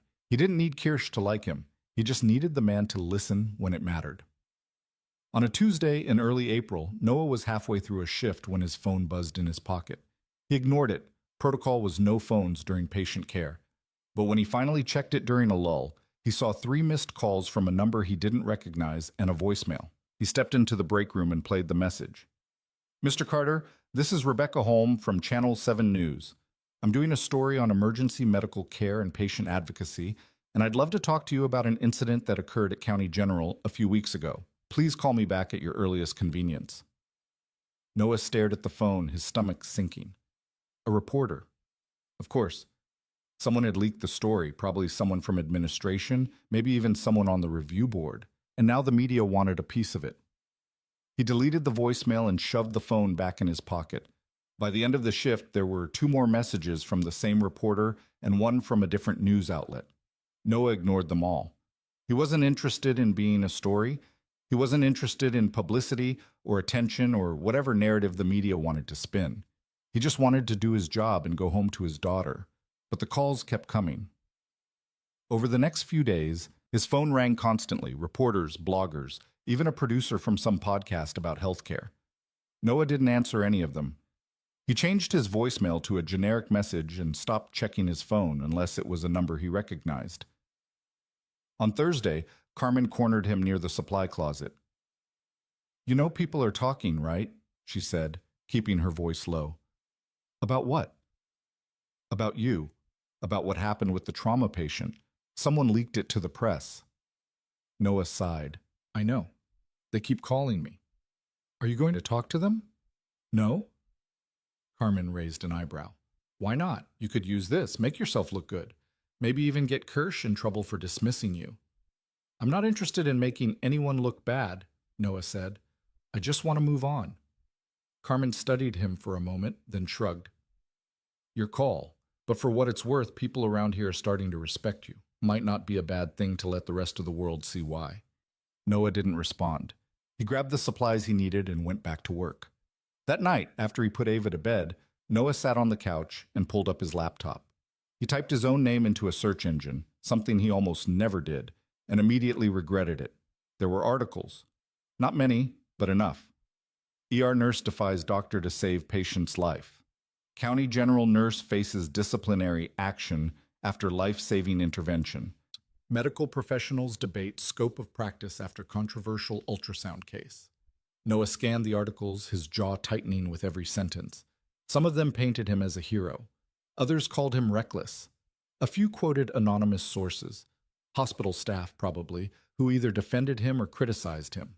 One article even mentioned Kirsch by name, describing him as a veteran physician who prioritized protocol over patient outcomes. Noah closed the laptop and leaned back, rubbing his face. This was exactly what he didn't want. The scrutiny, the opinions, the endless dissection of a single moment that had already cost him enough. His phone buzzed. Another unknown number. He let it go to voicemail. The next morning, Noah walked into the ER and immediately felt the shift in the atmosphere. People were staring, not openly, but he could see it in the quick glances, the way conversations paused when he walked by. He clocked in, grabbed his assignment, and tried to ignore it. Linda called him over to the nurse's station before he could get started. "Noah," she said, her voice low, "we need to talk." "About what?" "About the media coverage." Noah's jaw tightened. "I haven't talked to anyone." "I know, but they're still running stories, and administration is getting nervous. Dr. Frost wants to see you this afternoon." "Why?" "She didn't say, but I'd guess it's about damage control." Noah exhaled slowly. "Fine. What time?" 2:00. Her office. Noah nodded and walked away, already dreading the conversation. The rest of the morning dragged. He saw patients, nothing too critical, just the usual ER chaos, but his mind kept drifting to the meeting. What did Frost want? Was she going to ask him to make a statement, deny the stories, apologize? At 1:45, Noah clocked out for a break and headed upstairs to the administrative wing. Dr. Frost's office was on the 3rd floor, a corner suite with a view of the parking lot. Her assistant waved him in, and Noah found Frost sitting behind her desk, reading something on her computer screen. "Mr. Carter," she said, gesturing to the chair across from her. "Sit." Noah sat. Frost closed her laptop and leaned back, studying him. "I assume you've seen the news coverage." "Some of it," Noah said. "And you haven't spoken to any reporters?" "No." "Good. Don't." Noah blinked. "That's it?" Frost raised an eyebrow. "Were you expecting something else?" "I don't know. I figured you'd want me to make a statement or something." "I don't want you to do anything," Frost said. "The hospital has issued a brief statement confirming that the incident occurred, that it was reviewed internally, and that appropriate actions were taken. That's all anyone needs to know." "So I just ignore it?" "Exactly. The media will move on to the next story in a few days. Until then, keep your head down and do your job." She paused. "Can you do that?" "Yeah," Noah said. "I can do that." Frost nodded. "Good. One more thing." "What?" "There's been some discussion about using this case as a teaching opportunity, a presentation at the next staff meeting, maybe a review of the protocols around nurse-initiated interventions." She tilted her head. "I'd like you to be part of that." Noah stared at her. "You want me to present?" "Not alone. Dr. Kirsch would co-present.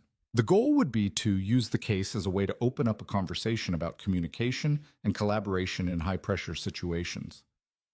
Noah didn't know what to say. The idea of standing in front of the entire ER staff, reliving the trauma case with Kirsch at his side, felt surreal. "Think about it," Frost said. "You don't have to decide now, but I think it could be valuable. For you, for Kirsch, and for the team." "I'll think about it," Noah said. Frost smiled faintly. "That's all I ask." Noah left her office feeling more confused than when he'd walked in. A teaching opportunity, a chance to turn the worst moment of his career into something constructive. It sounded good in theory, but the reality of it, standing up there, talking about what had happened, working with Kirsch to frame it as some kind of lesson, felt exhausting. He went back downstairs and finished his shift in a haze. By the time he clocked out and drove to pick up Ava, he still hadn't made up his mind. That evening, after dinner, Ava sprawled out on the living room floor with her homework while Noah washed dishes. She was working on a book report, reading aloud from a chapter book about a kid who wanted to be an astronaut. "Dad," she said, looking up, "do you ever get nervous at work?" Noah dried his hands and walked over to the couch. "Sometimes." "Why?" "Because you have to make big decisions, right? Like, what if you make the wrong one?" Noah sat down, considering the question. "I try not to think about it that way. I just focus on what I know and do the best I can." "But what if someone gets mad at you?" Noah looked at her, wondering where this was coming from. "Did someone get mad at you?" Ava shrugged. "Emma got mad because I told the teacher she was cheating on a spelling test. She said I was a snitch." Noah's chest tightened. "You did the right thing." "But now she's not my friend anymore." "I know that's hard," Noah said, "but sometimes doing the right thing costs you something. That doesn't mean you shouldn't do it." Ava thought about that, then nodded slowly. "Okay." She went back to her book report, and Noah sat there, staring at nothing, his daughter's words echoing in his head. Sometimes doing the right thing costs you something. He thought about the warning in his file, the media coverage, the stares from his coworkers, the meeting with Frost, and he thought about the kid in the ICU, alive because Noah had refused to back down. It had cost him, but it had been worth it. The following week, Noah agreed to co-present the case with Kirsch at the next staff meeting. He didn't do it because he wanted to. He did it because Frost was right. It could be valuable. And if there was even a chance that talking about what had happened could prevent another nurse from being ignored, another patient from slipping through the cracks, then it was worth the discomfort. The meeting was scheduled for the last Friday of the month. Noah spent the days leading up to it working with Kirsch to put together a presentation. It was awkward at first. Neither of them quite knew how to navigate the dynamic, but they managed to find a rhythm. Kirsch focused on the clinical decision-making and protocol. Noah focused on the assessment and communication. On the day of the meeting, the ER conference room was packed. Nurses, doctors, residents, even a few people from administration. Noah stood at the front of the room next to Kirsch, his hands sweating, his heart pounding. Kirsch started. "Good afternoon, everyone. Today we're going to discuss a case that occurred a few weeks ago, a motor vehicle accident trauma that resulted in significant internal bleeding. This case highlights the importance of communication, collaboration, and the challenges we face when protocol and clinical judgment come into conflict." He clicked to the first slide, a summary of the patient's initial presentation. Noah listened as Kirsch walked through the timeline, describing the patient's arrival, the initial assessment, the pneumothorax, the chest tube placement. Then it was Noah's turn. "When the patient arrived," Noah said, his voice steadier than he expected, "I noticed abdominal distension and hypotension. Based on the mechanism of injury and the vitals, I was concerned about intra-abdominal hemorrhage. I flagged this to Dr. Kirsch, but at the time the priority was managing the pneumothorax." He clicked to the next slide, a chart showing the patient's vital signs over time. As you can see, the patient's blood pressure continued to drop despite fluid resuscitation. His heart rate was climbing. He was showing all the signs of hemorrhagic shock. I raised my concerns again, but the focus remained on following ACLS protocol. Squat, Bob. The room was silent. Noah could feel the weight of every pair of eyes on him. "When the patient arrested," Noah continued, "I made a decision.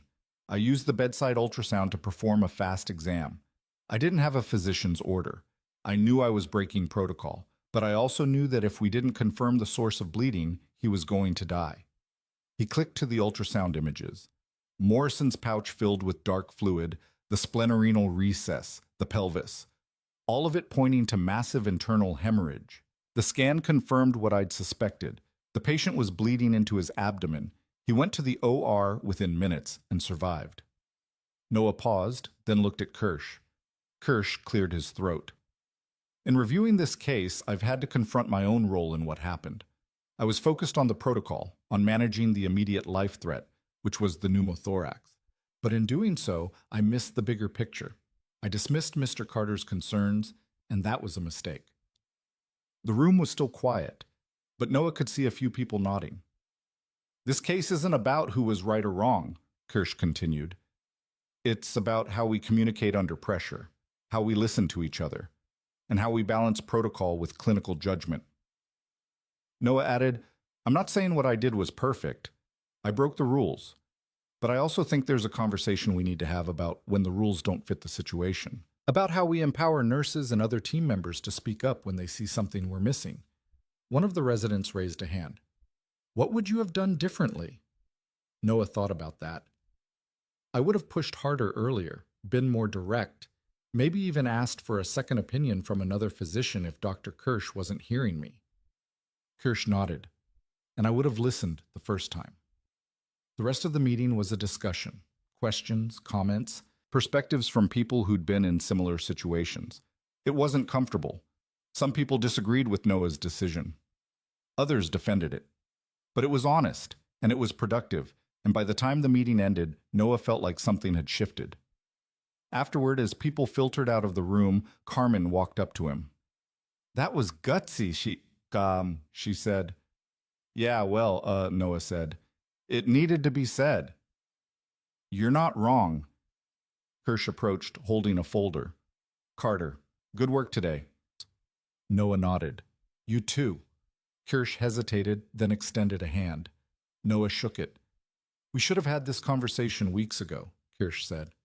Yeah, Noah agreed. We should have. Kirsch left and Noah stood there for a moment, feeling something he hadn't felt in a long time. Not vindication exactly, but maybe the beginning of respect. That night, Noah picked up Ava from Mrs. Callahan's and took her to the park near their apartment. It was a warm evening, the kind where the sun hung low and golden and the air smelled like fresh-cut grass. Ava ran straight to the swings, and Noah pushed her, listening to her laugh as she soared higher and higher. Higher, Dad! You sure? Yes. He pushed harder, and she shrieked with delight, her hair flying behind her. When she finally got tired, they sat on a bench and shared a bag of pretzels Noah had grabbed from a vending machine. Ava leaned against his shoulder, quiet and content. Dad? Yeah? Do people at work like you now? Noah smiled. I think so. Some of them, anyway. Good. Because you're a good dad. And probably a good nurse, too. Noah looked down at her, this kid who saw the world in such simple, honest terms, and felt something catch in his throat. Thanks, kiddo. They sat there until the sun started to set, and then they walked home together, hand in hand. The following Monday, Noah was restocking supplies in one of the exam rooms when Linda poked her head in. Carter, you've got a visitor. Noah frowned. Who? Guy from the ICU. Says he wants to talk to you. Noah followed Linda out to the waiting area, and there, standing near the nurse's station, was a young man in his mid-20s. He was thin, pale, with a healing scar on his forehead and his arm in a sling. It took Noah a second to recognize him. It was the patient, the kid from the trauma. Hey, the guy said, his voice a little rough. You're Noah Carter, right?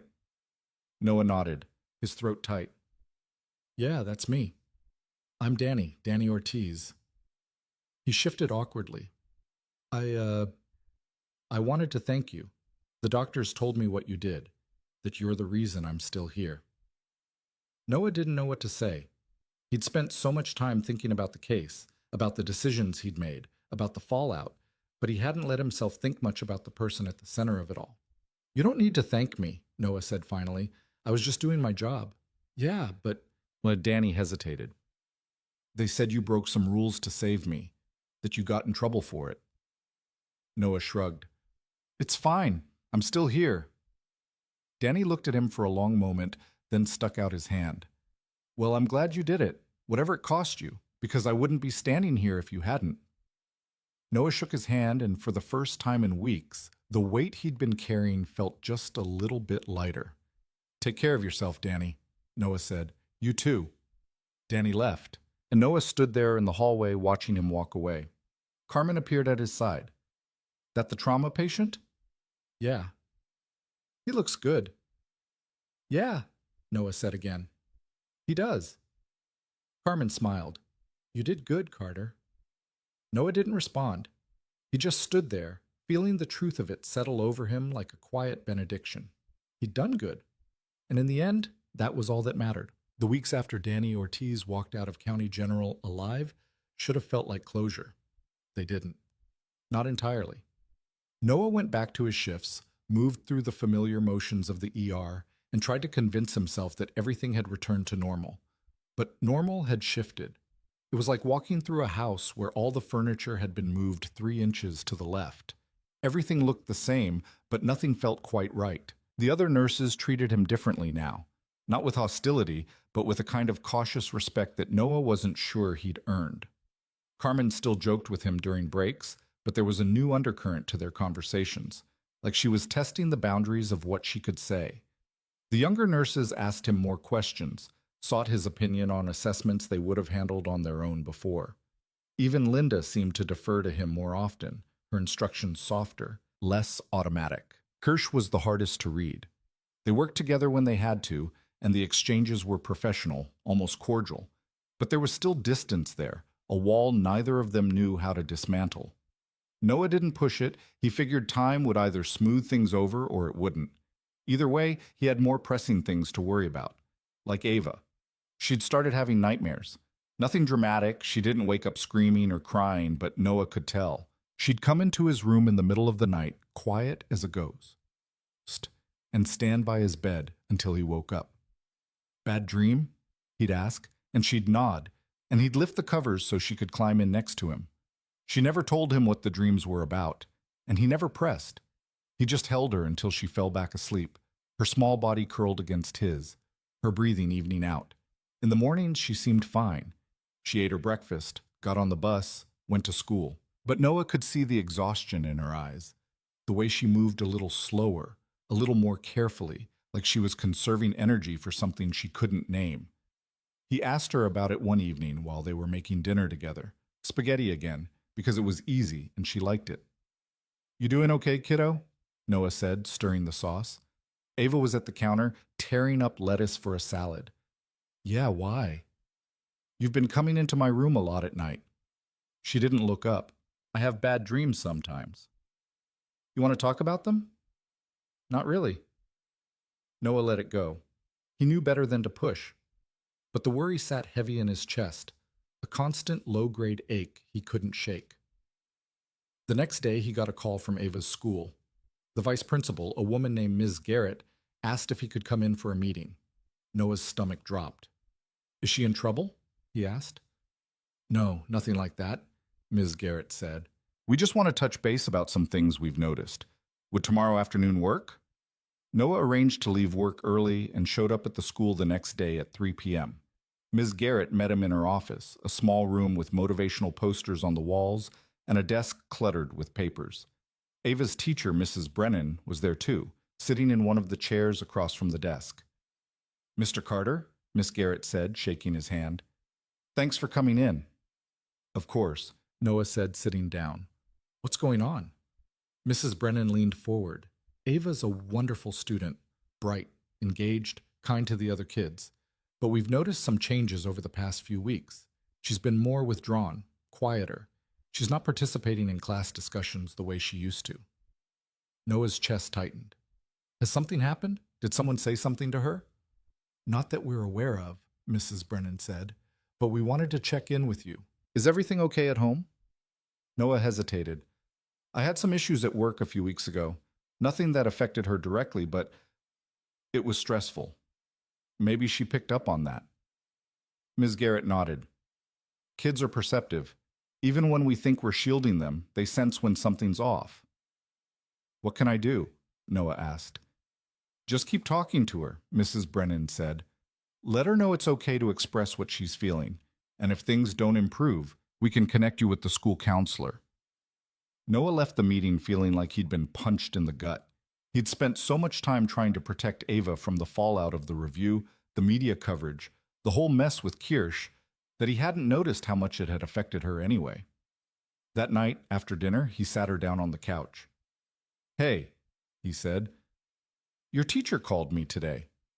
Ava looked up from her book, her expression guarded. Am I in trouble? No, but she said you've been quiet lately, that you're not yourself. Ava shrugged. I'm fine. Ava. She set the book down and looked at him, her eyes too serious for a 7-year-old. Are you still in trouble at work? Noah's breath caught. No, I'm not. But you were. Yeah, I was, but it's over now.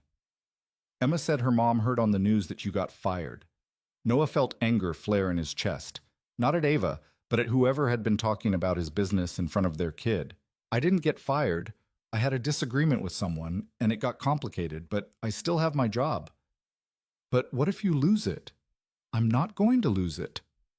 But what if you do? Her voice cracked, and Noah saw the fear there, raw and unfiltered. What if you can't work and we don't have money and we have to move and I have to go to a different school? Noah pulled her into his arms, holding her tight. That's not going to happen, I promise. You can't promise that. She was right. Couldn't. But he held her anyway, because it was the only thing he knew how to do. Over the next few days, Noah tried to be more present, more intentional. He made a point of asking Ava about her day, really listening when she answered.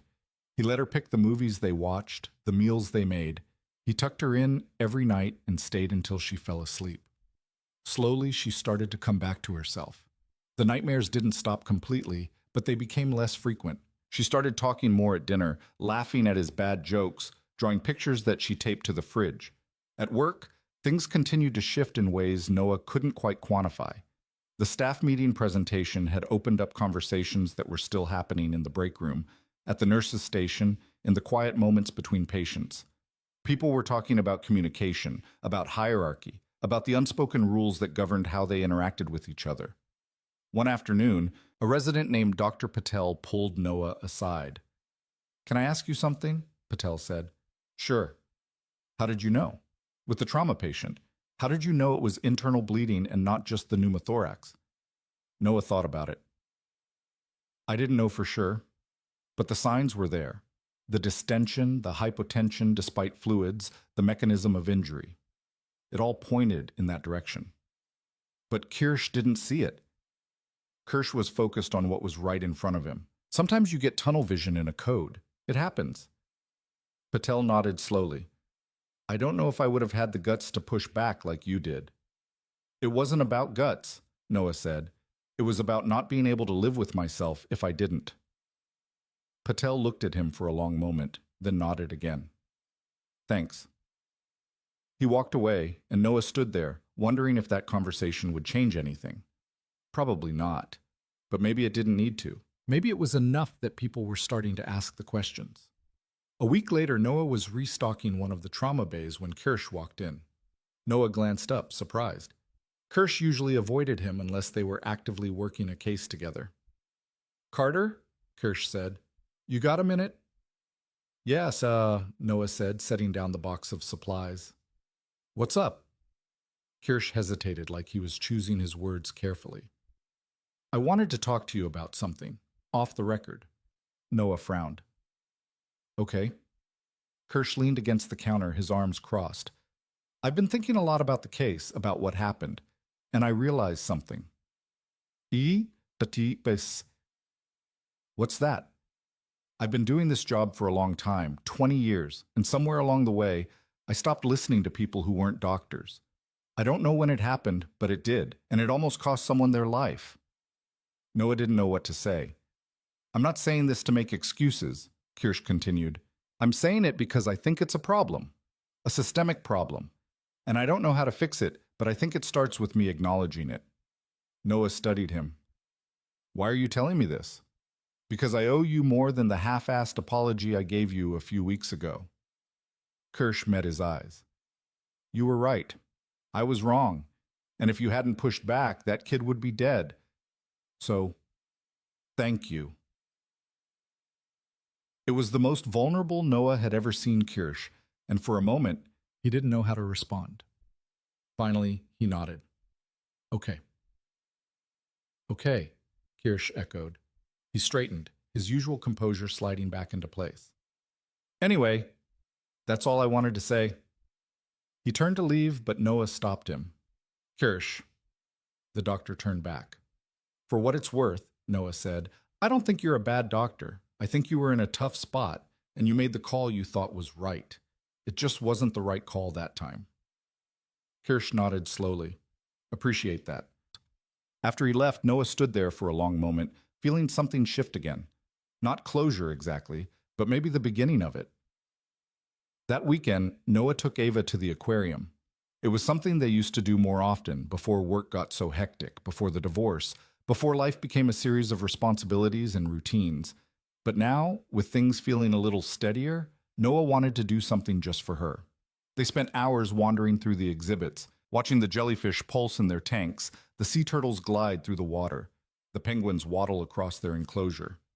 Ava pressed her face against the glass, mesmerized, and Noah stood beside her, his hand on her shoulder, feeling the simple joy of being there with her. At the touch tank, Ava reached into the water and gently touched a stingray as it swam past. She laughed, delighted, and looked up at Noah with an expression so bright it made his chest ache.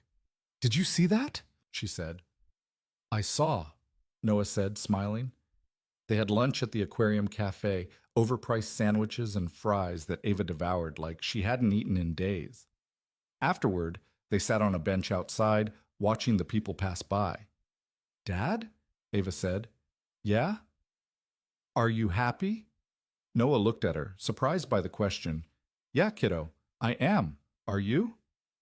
She thought about it, then nodded. Yeah, I think so. Good, Noah said. That's all that matters.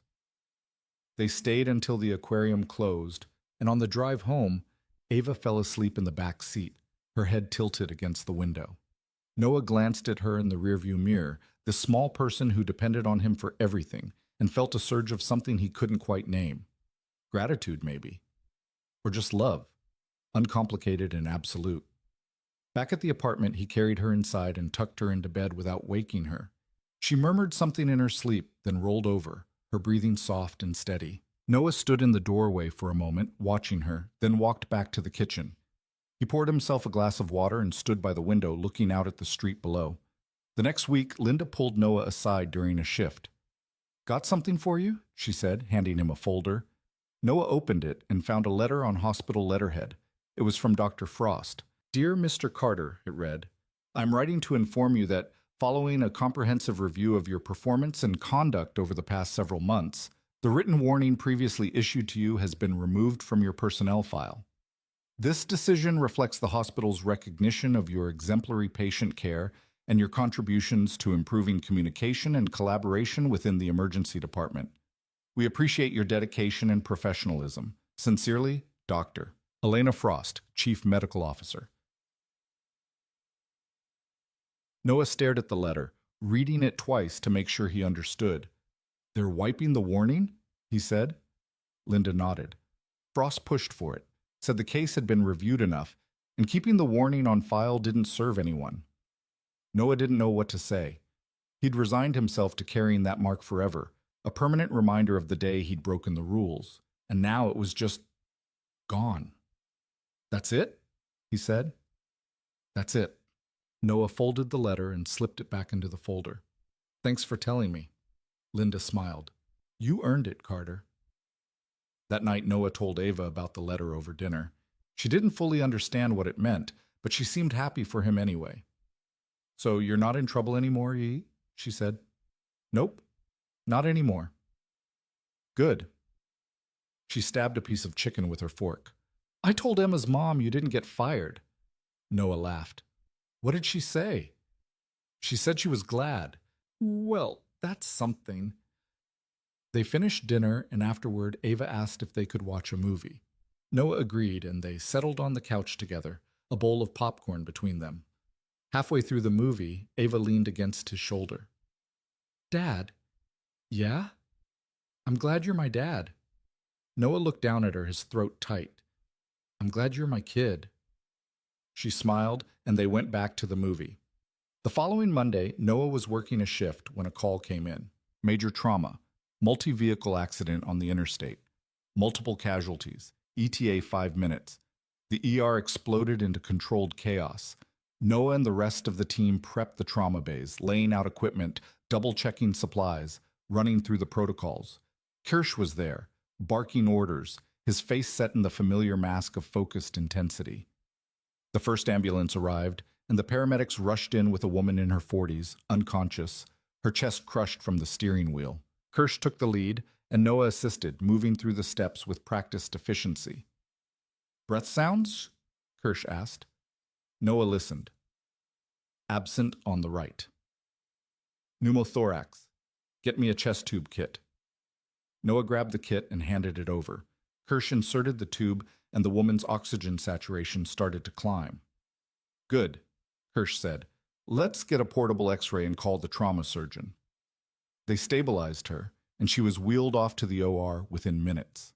The second ambulance brought a teenage boy with a head injury, and the third brought an elderly man with a fractured pelvis. Noah moved between the rooms, starting lines, administering meds, documenting everything. It was chaos, but it was the kind of chaos Noah understood, the kind he was built for. By the time the last patient was stabilized, it was nearly midnight. Noah was exhausted, his scrubs stained with blood, his hands aching from hours of compressions and IV starts. But all three patients were alive. All three were going to make it. Kirsch found him near the supply closet, restocking gloves. "Good work tonight," Kirsch said. "You too," Noah said. Kirsch hesitated, then added, "You called the pneumothorax before I even asked. That was sharp." Noah shrugged. "Just doing my job." Kirsch nodded, and for a moment they stood there in companionable silence. "Carter," Kirsch said finally, "I know I've said this before, but I mean it. You're a hell of a nurse." Noah looked at him, surprised. "Don't let it go to your head," Kirsch added, a faint smile tugging at his lips. Noah laughed. "Wouldn't dream of it." Kirsch walked away, and Noah stood there, feeling something settle in his chest. Not vindication, not closure, just the quiet satisfaction of knowing he'd done good work, and that the people around him finally saw it too. That night, when Noah got home, Ava was already asleep. Mrs. Callahan had stayed late, and she greeted him at the door with a tired smile. "Long shift?" she asked. "Yeah," Noah said, "but a good one." "I'm glad." After she left, Noah checked on Ava, pulling the blanket up around her shoulders and smoothing her hair back from her face. She stirred but didn't wake. He went to the kitchen, poured himself a glass of water, and stood by the window, looking out at the quiet street below. The world kept turning, indifferent and relentless. But for the first time in weeks, Noah felt like he was turning with it, not just struggling to keep up. He thought about the patients he'd seen tonight. The woman with the crushed chest, the boy with the head injury, the elderly man with the broken pelvis, all of them alive because of the work he and his team had done. That was what mattered. Not the reviews or the warnings or the media coverage, not the politics or the protocols or the egos, just the work, just the lives. Noah finished his water and went to bed, his body heavy with exhaustion, his mind finally quiet. And for the first time in a long time, he slept through the night. Summer came to the city in waves of heat that shimmered off the pavement and turned the ER into a pressure cooker. The air conditioning at County General struggled to keep up, and by mid-afternoon most days, everyone was irritable and sweating through their scrubs. But the work didn't stop. It never did. Noah had been back on full duty for nearly 2 months now, and the rhythm of it had become familiar again, comfortable even. He'd stopped checking over his shoulder, stopped second-guessing every decision, stopped waiting for the other shoe to drop. The warning was gone from his file.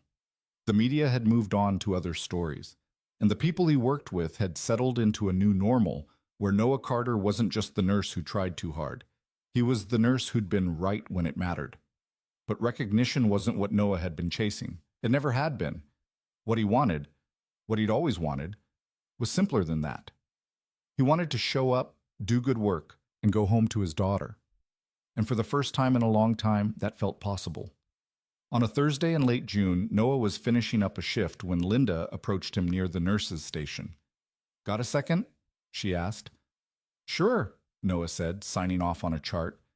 Linda gestured toward her office, and Noah followed her in.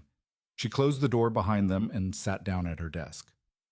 "What's up?" Noah asked, settling into the chair across from her. I wanted to talk to you about something, Linda said. It's not bad. Actually, it's the opposite.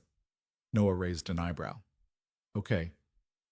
We're opening up a new position, Linda said. Lead trauma nurse. It's a step up from what you're doing now. More responsibility, more autonomy, a pay bump. You'd be coordinating care during major traumas, mentoring newer nurses, working directly with the attending physicians to improve protocols. Noah stared at her. You're offering me a promotion? I'm offering you the chance to interview for one, Linda clarified.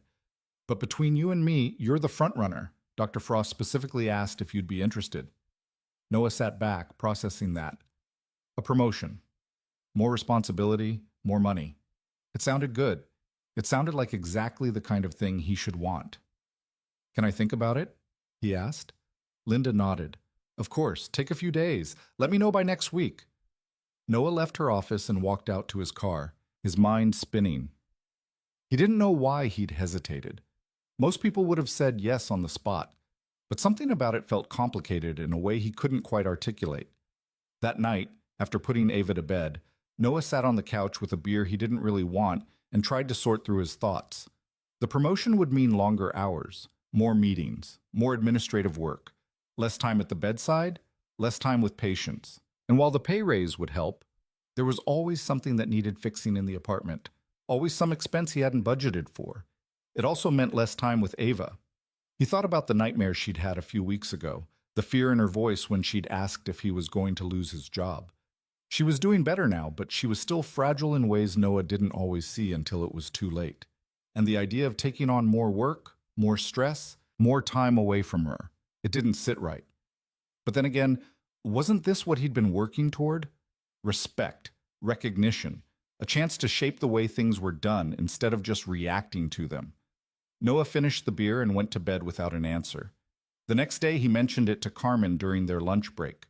A promotion? She said, unwrapping a sandwich. That's huge. You're going to take it, right? I don't know, Noah said. Carmen looked at him like he'd grown a second head. What do you mean you don't know? It's more money, more influence.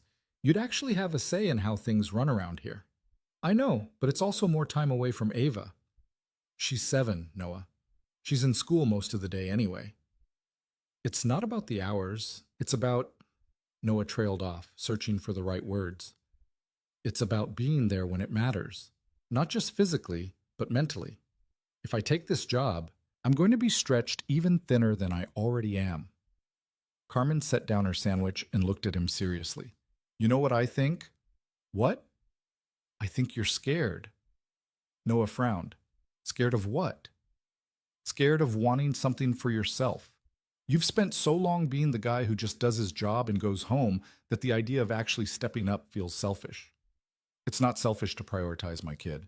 No, it's not. But it's also not selfish to take a job that you've earned. You can do both, Noah. You don't have to choose. Noah didn't respond.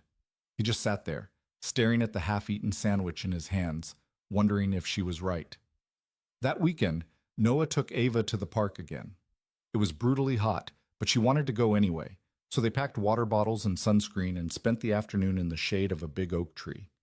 Ava climbed on the jungle gym while Noah sat on a bench watching her. After a while, she came over and plopped down next to him, breathless and sweaty. Dad, can I ask you something? Sure. Do you like your job? Noah looked at her, surprised. Yeah, I do. Why? Because you always look tired when you come home. Noah smiled. That's because the work is hard, but hard doesn't mean bad. Ava thought about that. Do you help people? I try to. And that makes you happy? Yeah, son, Noah said. It does. Ava nodded, satisfied, and ran back to the jungle gym. Noah sat there, her question echoing in his head. Do you like your job? Yeah, he did. And maybe that was enough of a reason to take the promotion, not for the money or the recognition, but because it would let him help more people in more meaningful ways, because it would give him a chance to make the ER better, not just for himself, but for the nurses who came after him, the patients who walked through the doors. By Monday, Noah had made his decision. He found Linda in her office and knocked on the open door. Got a minute? He asked. Always. Come in. Noah sat down. I've been thinking about the promotion. And? I want it. Linda smiled. Good, I was hoping you'd say that. But I need to set some boundaries, Noah added. I've got a daughter. She's my priority. I can't take on a job that's going to eat up all my time and leave me with nothing left for her. Understood, Linda said. We can work with that. The position is designed to be flexible. You'd have more control over your schedule, not less. Noah nodded slowly. Okay, then yeah, I'm in. Linda extended her hand and Noah shook it. Welcome to the leadership team, Carter. The official announcement came a week later. Noah was named lead trauma nurse, effective immediately. There was a brief staff meeting where Dr. Frost congratulated him in front of the team, and afterward, a handful of people came up to shake his hand or clap him on the shoulder. Carmen gave him a hug. Told you, she said. Yeah, Noah said, grinning. Kirsch approached last. He didn't say much, just nodded and extended a hand. Congratulations, Carter. You've earned this. Thanks, Noah said. Kirsch hesitated, then added, For what it's worth, I think you're going to be good at it. Appreciate that. They shook hands, and Kirsch walked away. Noah stood there for a moment, feeling something shift again. Not closure, exactly, but maybe the beginning of something better. The new role came with challenges Noah hadn't fully anticipated. Suddenly, he was the one making decisions about protocols, about staffing, about how the trauma team operated. He was the one younger nurses came to with questions, the one Kirsch and the other attendings consulted during complicated cases. It was more responsibility than he'd ever had, and some days it felt overwhelming, but it also felt right. Noah started implementing small changes, things he'd noticed over the years that could make the ER run more smoothly. He pushed for better communication during handoffs. He created a mentorship program for new nurses. He worked with Kirsch to develop clearer guidelines around when nurses could escalate concerns without waiting for a physician's order. Not everyone liked the changes.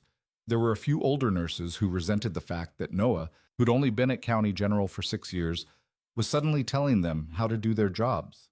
And there were a couple of attendings who bristled at the idea of a nurse having that much input into clinical decision-making. But Noah didn't back down. He listened to their concerns, made adjustments where it made sense, and held firm on the things that mattered. And slowly, grudgingly, people started to come around. One afternoon in late July, Noah was reviewing a case with one of the newer nurses, a young woman named Sarah, when Kirsch walked over. Carter, you got a second? Kirsch asked. Sure, Noah said. He turned to Sarah. We'll finish this later. Sarah nodded and walked away. Kirsch leaned against the counter, his arms crossed. I wanted to run something by you, Kirsch said. There's a regional trauma conference in October. I'm presenting a case, and I was wondering if you'd want to co-present. Noah blinked. Me? Yeah, the case I'm presenting is the MVA from a few months ago, the one with the splenic lac. Noah's stomach tightened. You want to present that case? I think it's worth talking about, Kirsch said. Not just the clinical aspects, but the communication breakdown, the decisions we made, the lessons we learned. And I think it would be more impactful if we presented it together. Noah studied him. You sure about this? I wouldn't be asking if I wasn't. Noah thought about it. The idea of standing in front of a room full of trauma professionals and talking about the worst moment of his career wasn't exactly appealing, but it was also an opportunity, a chance to share what they'd learned, to maybe prevent another nurse from being dismissed, another patient from slipping through the cracks. Okay, Noah said. I'll do it. Kirsch nodded. Good. We'll start working on the presentation next week. Over the next few months, Noah and Kirsch met regularly to put together the presentation. It was strange at first sitting across from each other in a conference room, dissecting the case that had nearly ended Noah's career. But as they worked through it, something shifted. The walls that had been between them started to come down. They weren't friends exactly, but they were colleagues, partners, and that was enough. The conference was held in a hotel ballroom downtown. Noah wore a suit he'd bought specifically for the occasion, and he felt awkward and overdressed the entire morning. But when he and Kirsch took the stage, something clicked. They walked through the case methodically, laying out the timeline, the clinical findings, the decisions that were made. Kirsch talked about the pressure of managing a critical trauma, the tendency to focus on the most obvious problem. Noah talked about the importance of listening to the people around you, of trusting the assessments of nurses and other team members who saw things from a different angle. When they finished, there was a moment of silence. Then the room erupted into applause. Afterward, several people came up to shake their hands, to ask questions, to thank them for their honesty. One woman, an ER nurse from a hospital across the state, pulled Noah aside. "That took guts," she said, talking about a case like that in front of everyone. "It needed to be said," Noah replied. "Well, I'm glad you said it, because I've been in that exact situation, and I didn't speak up, and the patient didn't make it." Her voice wavered. "So thank you for showing me that it's okay to push back." Noah didn't know what to say to that. He just nodded, and she walked away. On the drive home, Kirsch was quiet. Finally, he spoke. "That went well?" "Yeah," Noah said, "it did. You did good up there, Carter." "So did you." They drove the rest of the way in silence, but it was a comfortable silence, the kind that came from mutual respect. Fall turned to winter, and the ER stayed busy. Noah settled into his new role, finding a rhythm that worked for him. He still spent most of his time at the bedside, but now he had the authority to make changes when he saw something that needed fixing. And slowly, the culture of the ER started to shift. Nurses felt more empowered to speak up. Doctors listened more carefully. The communication improved, and with it, the patient care. One evening in December, Noah was finishing up a shift when he got a call from Ava's school. It was Mrs. Brennan, her teacher. "Mr. Carter, I just wanted to let you know that Ava did something really special today." Noah's heart skipped. "Is she okay?" "She's fine. Better than fine, actually. We had a situation where one of the other students was being bullied, and Ava stood up for him. She told the kids to stop, and when they didn't, she went and got me. She was incredibly brave." Noah felt a swell of pride. "That sounds like her." "I thought you'd want to know. She's a wonderful kid, Mr. Carter. You're doing a great job with her." After he hung up, Noah sat in his car for a long moment, staring at the phone. He thought about all the times he'd worried he wasn't doing enough, wasn't present enough, wasn't the father Ava deserved. And here she was, standing up for someone who couldn't stand up for themselves, doing the right thing even when it was hard. Maybe he was doing something right after all. That night, after dinner, Noah told Ava he'd heard about what happened at school. "You stood up for someone today," he said. "That took courage." Ava shrugged, but he could see the pride in her eyes. "He was being picked on. It wasn't fair." "No, it wasn't. And you did the right thing." "Like you do at the hospital?" Noah smiled. "Yeah, like that." Ava grinned, and Noah pulled her into a hug. Later, after she was asleep, Noah sat on the couch with a cup of coffee and thought about the past year. The trauma case, the review, the warning, the promotion, the presentation. All of it had felt so heavy at the time, like the weight of the world pressing down on him. But looking back, he realized something. It hadn't been about the recognition, or the vindication, or the justice of it all. It had been about showing up, about doing the right thing even when it was hard, even when it cost him something. And in doing that, he taught Ava the same lesson. That was the real victory, not the cleared file, or the promotion, or the applause at the conference. It was knowing that his daughter had watched him navigate the hardest moment of his career with integrity, and she'd learned from it. On Christmas Eve, Noah and Ava spent the evening decorating the small tree they'd bought from a lot down the street. Ava hung ornaments while Noah strung lights, and they listened to old holiday music on the radio. It wasn't fancy, it wasn't perfect, but it was theirs. After they finished, Ava stepped back and admired their work. "It looks good," she said. "Yeah," Noah agreed. "It does."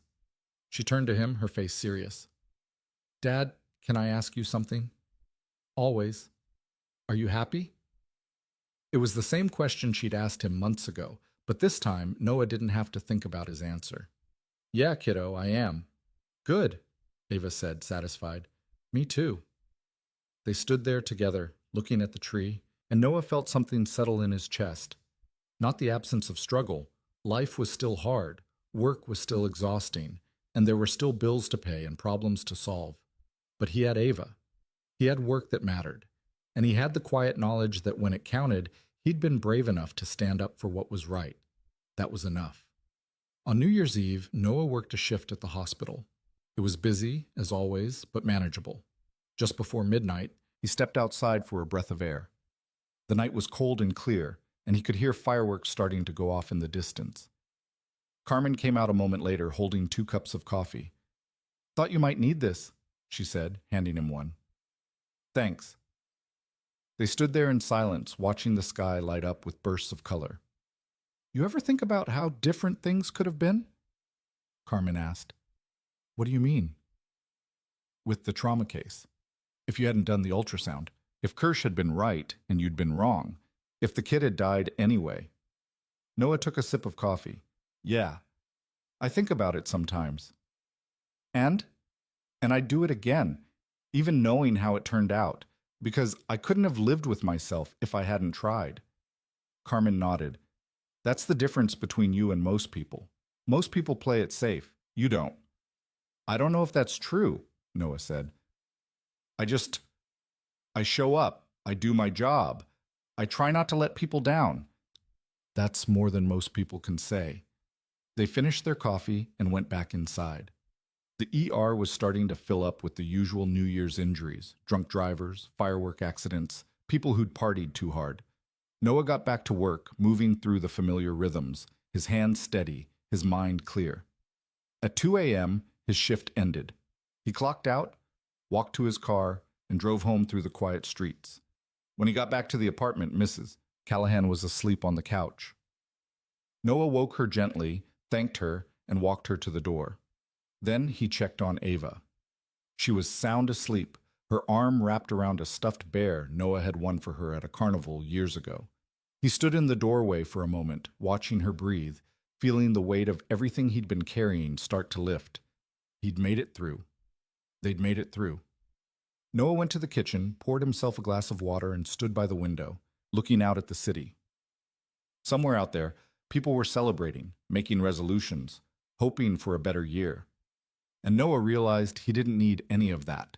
He didn't need the world to change. He just needed to keep showing up, keep doing the work, keep being there for Ava. That was enough. It had always been enough. He finished the water and went to bed, his mind quiet, his heart steady. And when he woke up the next morning to Ava's laughter in the kitchen, the smell of burnt pancakes filling the apartment, he smiled. Because this messy, imperfect, ordinary life was everything he'd fought for. And it was perfect.